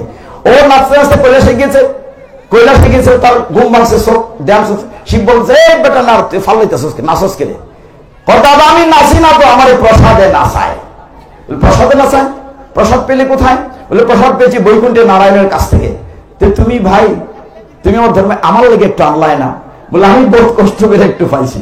হঠাৎ দেখেন শিব ঠাকুর, তার আঙ্গুলের মধ্যে দুইটা অন্য লাইকা রয়েছে নারদের, আঙ্গুলটা মন করিয়া শুয়ে শুয়ে খাইছেন। খাইয়ে শিব ঠাকুর যে ভগবান নারায়ণের প্রসাদ পাইছেন, শিব ঠাকুর নিজে ঠিক রাখতে পারছেন না, ডুবডুবি বাজে টাকডুম টাকডুম নাচতে শুরু করছেন। এখন শিব ঠাকুরের নাচতে বুঝেন, শিব ঠাকুর নাচ কখন হয়? যেটা রুদ্রমূর্তি, রুদ্র ভৈরব যখন তাণ্ডব নৃত্য হয় তখন পৃথিবী ধ্বংস হয়ে যায়। যখন শিব ঠাকুর নাচতে শুরু করেছেন, দেবতারা ভাবছে প্রলয় শুরু হয়ে গেছে। এখন তো প্রলয়ের টাইম নেওয়া, মাত্র 11:20 বাজে, এখন তো প্রলয়ের টাইম না। এখন নাচতেছে শিব ঠাকুর, এইবারে বন্ধ করো, কিন্তু থামতে পারে না, নাচে। ওইটা থামাইতে গেলে তার বউরে ডাকো, পার্বতী রেখো, এটার আদেশ মানবো। এই পার্বতী মাইজি, এই তোমার বোলানাতে থামাও, অসময়ে নাচতেছে। অগো তুমি এত নাচানাচি কেন করতেছো? শিব ঠাকুরে কয় গো ঘটনা তো তাই না, আমি তো নাচি না, আমার প্রসাদে নাচাই। প্রসাদে নাচায়, প্রসাদ পাইলে এখন বলে ভগবান নারায়ণের উচ্ছিষ্ট। নারায়ণের প্রসাদ তুমি পেয়েছ, আমারটা কই, আমার ভাগ কই? আমি না তোমার সহধর্মিনী, অর্ধাঙ্গিনী? আমি বধ করছি, আঙ্গুল একটা দানা পাইছি। বলে একটাও যদি পাও, অর্ধেকটার মালিক আমি কিনা? আমি সহজ। কেমন ঝগড়া লাগলো ঘরের ভিতরে। তখন পার্বতী বলেন এই আমি ধ্যানে বসলাম, আমি প্রসাদ না বলতে উঠবো না। পার্বতীর ধ্যান তো বুঝে, পার্বতীর আরেকটা নাম আছে অপর্ণা, দুর্গা দেবী। তো অপর্ণা মানে যিনি শিব ঠাকুরকে স্বামী রূপে পাওয়ার জন্য একটা পচা পাতা পর্ণ খান নাই, এই জন্য তাকে বলে অপর্ণা। তো তিনি তপস্যা করেন, প্রসাদ চাই। সারা পৃথিবী ধ্বংস হয়ে যাবে, মাথা থেকে তপ্ত ধোঁয়া বেরোচ্ছে, অক্সিজেন বন্ধ হয়ে গেছে, সবাই গেছে নারায়ণের কাছে, তুমি যাও তাড়াতাড়ি। ভগবান অনন্য পায় হয়ে, ভগবান একটা হেলিকপ্টার আছে, তার নাম গরুর পাখি, ওই হেলিকপ্টার করে এই পার্বতীর কাছে আসে। এগো তুমি এত কঠিন ধ্যান কেন করছো? বন্ধ করো ধ্যান, পৃথিবী ধ্বংস হয়ে যাচ্ছে, বিশ্ব ধ্বংস। কোন মাপ নাই, আগে প্রসাদ দেও, এর মারতে। এখন মায়েদের আগে একটা কথা কইছি, এখন মায়েদেরকে অনেক উপরে তুললে একটা সুন্দর জায়গা দিই, মায়েদের শ্রদ্ধা করবো। বলছে পার্বতী তুমি যা চাও তাই প্রসাদ, আমার প্রসাদ তুমি পাবে। পার্বতী তো মা, পার্বতীকে বলা জগৎ জননী, জগতের মা দুর্গা। বলছে যে না, আমাকে একা প্রসাদ দিলে হবে না, বিশ্ব ব্রহ্মাণ্ডের সকলেই আমার সন্তান, সকলের প্রসাদের ব্যবস্থা করো। দ্যাট ইজ মা। তখন নারায়ণ বলেন তাহলে এখন হবে না, সত্যযুগের একটা পর্যায়ে যখন আমি দারু ব্রহ্ম রূপে, দারু মানে কাঠ, জগন্নাথ রূপে পৃথিবীতে আসব, সমুদ্রের বঙ্কিমান স্থলে যখন ইন্দ্রদুম্ন মহারাজ আমাকে প্রকটিত করবেন, প্রতিষ্ঠিত করবেন, তখন আমি সমগ্র জগৎবাসীর জন্য প্রসাদ দিব। যারা ভারতে উড়িষ্যা পুরীতে গিয়েছেন জগন্নাথের বাড়িতে মন্দিরে, সেখানে জগন্নাথের মন্দিরে তিনি দুর্গা দেবীকে বলছেন, পার্বতীকে বলছেন সেখানে আমি থাকবো, আমার কাছে ভোগ নিবেদন হবে, সেটা হবে প্রসাদ। আমার পাশে থাকবে একটা মন্দির, তখন তোমার নাম হবে বিমলা দেবী, তখন আমারটা যখন তোমার কাছে নেবে সেটা হবে মহাপ্রসাদ, তারপর সেটা আনন্দবাজারে চলে সবাই পাবে। সেই থেকে মহাপ্রসাদ আমরা পৃথিবীতে পেয়েছি মা পার্বতীর কৃপায়। এখন ছোট্ট একটা কথা রয়েছে বাকি, কথাটা পার্বতী করতেছে নারায়ণ যে প্রসাদ নয় পাইলাম, ওই যে আমার স্বামী বেটা শিব ঠাকুর আমার না দিয়া খাই লইল, তার একটা পানিশমেন্ট, শাস্তি অদরকার না। মাতাজিরা খুব খুশি, পিতাজিরা মন খারাপ, এরাও যে খুশি, এর পক্ষে খুশি হয়েছে। একজনের 31টা দাঁত বাই করে আসতেছে, 31 না 32টা, যে তো ভালো কথা। তখন পার্বতী বললেন হে ভগবান, তুমি প্রসাদের ব্যবস্থা করেছো, কিন্তু আমার স্বামী বেটা বলে না আমাদের না দিয়া খাই নিল, একটু পানিশমেন্ট হওয়া দরকার না? ভগবান বললেন কথা তো ঠিকই আছে, শিব ঠাকুর একটা শাস্তি দেওয়া দরকার। তিনি আজকে থেকে যত জায়গায় উৎসব হবে, মান্ডব হবে, মন্দির হবে, শিব ঠাকুর থাকবে গেটের বাইরে, তার থাকবে বাইরে, এইটা পানিশমেন্ট দেওয়া হলো। বাইরে থাকে না শিব ঠাকুর, সেই থেকে দেওয়া হলো। হে ভক্তগণ, আমি আর সময় দিচ্ছি না, 11:30 বেজে গেছে, আমার অপরাধ ক্ষমা করবেন। আমি সারা রাত বললে আপনাকে উঠবেন না, এই বিশ্বাস আমার আত্মবিশ্বাস আছে। আমি তার 2 ঘন্টা বলি তবু উঠবেন না। সেদিন নাসিরনগর সিংহগ্রামে এক জায়গায় যে প্রচন্ড শীত, কুয়াশার মধ্যে মুরব্বীরা বসা, আমি বললাম অনেক রাত হয়েছে, ঠান্ডা আপনাদের কষ্ট হচ্ছে। এক বুড়া বেটা ফালমের উঠতে হয়, ঠান্ডা কষ্ট হচ্ছে, আমরা রয়েছে, তোমার কি তা বন্ধ করতে পারতাম না, আমার চাকরি নেই। বাড়িতে দিকে আমার বেটার আমার ফোন করতেছে জান গেলাম কোন দিকে কি করি। যাই সবকিছু মিলাইয়া আজকে এখানে বিশ্রাম রাখি প্রভু, আগামীতে আবার হবে, তো আমাকে একটু সময় দিতে হবে, ওই যে আমি তো অভাজন, সময় দিতে হবে। তো মহাপ্রভুর কথা বলে শেষ করি। কলিযুগ পাবন অবতার শ্রীমন মহাপ্রভু, যদি মহাপ্রভু না আসতেন আমাদের সনাতন ধর্ম বিলীন হয়ে যেত। যদি গৌর না হইতো তবে কি হইতো, কেমনে ধরিতাম দে রাধার মহিমা প্রেম রস সীমা জগতে জানা তোকে। এইভাবে মহাপ্রভু যে নাম দিয়েছেন, যেটি বৃহৎ নারদীয় পুরাণে লেখা আছে, হরের নাম হরের নাম হরের নামৈব কেবলম কলৌ নাস্তিব্য নাস্তিব্য নাস্তিব্য গতির অন্যতা। এই কলিযুগে একমাত্র হরি নাম ছাড়া আর কোন গতি নাই, গতি নাই, গতি নাই। সেই নাম বলে আমরা সবাই মিলে হরে কৃষ্ণ কৃষ্ণ কৃষ্ণ হরে হরে, সবাই হরে রাম রাম রাম হরে হরে, হরে কৃষ্ণ কৃষ্ণ কৃষ্ণ হরে হরে, হরে রাম রাম রাম হরে হরে, হরে কৃষ্ণ কৃষ্ণ কৃষ্ণ হরে হরে, হরে রাম রাম হরে হরে। হরিম তৎসৎ। আমার ভুল ত্রুটি ক্ষমা করবেন। ওম জগৎস্কর পরিভ্রষ্ট মাত্রাহীনং চ ইয়ৎ ভবেৎ পূর্ণং ভবতু তৎসর্বং তৎপ্রসাদাৎ জনার্দনং। হরি বল। আপনারা উলুধ্বনি করেন এবং একটু নিশ্চয় প্রসাদের ব্যবস্থা আছে। প্রসাদ ইয়েস। আরেকটি কথা খুব গুরুত্বপূর্ণ,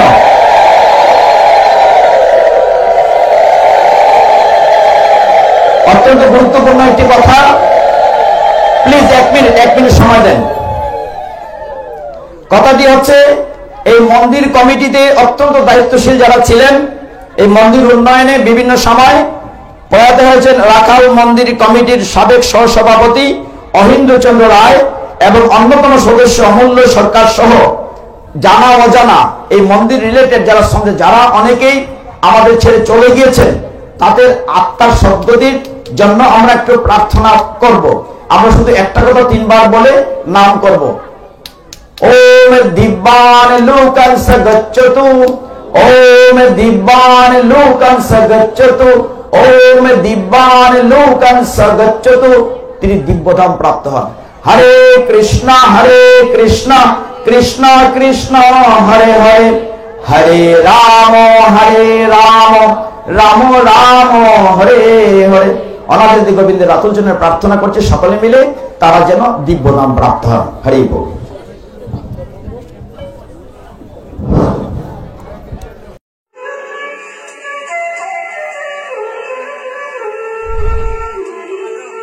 চ্যানেলটি ভালো লাগলে লাইক, কমেন্ট এবং সাবস্ক্রাইব করুন।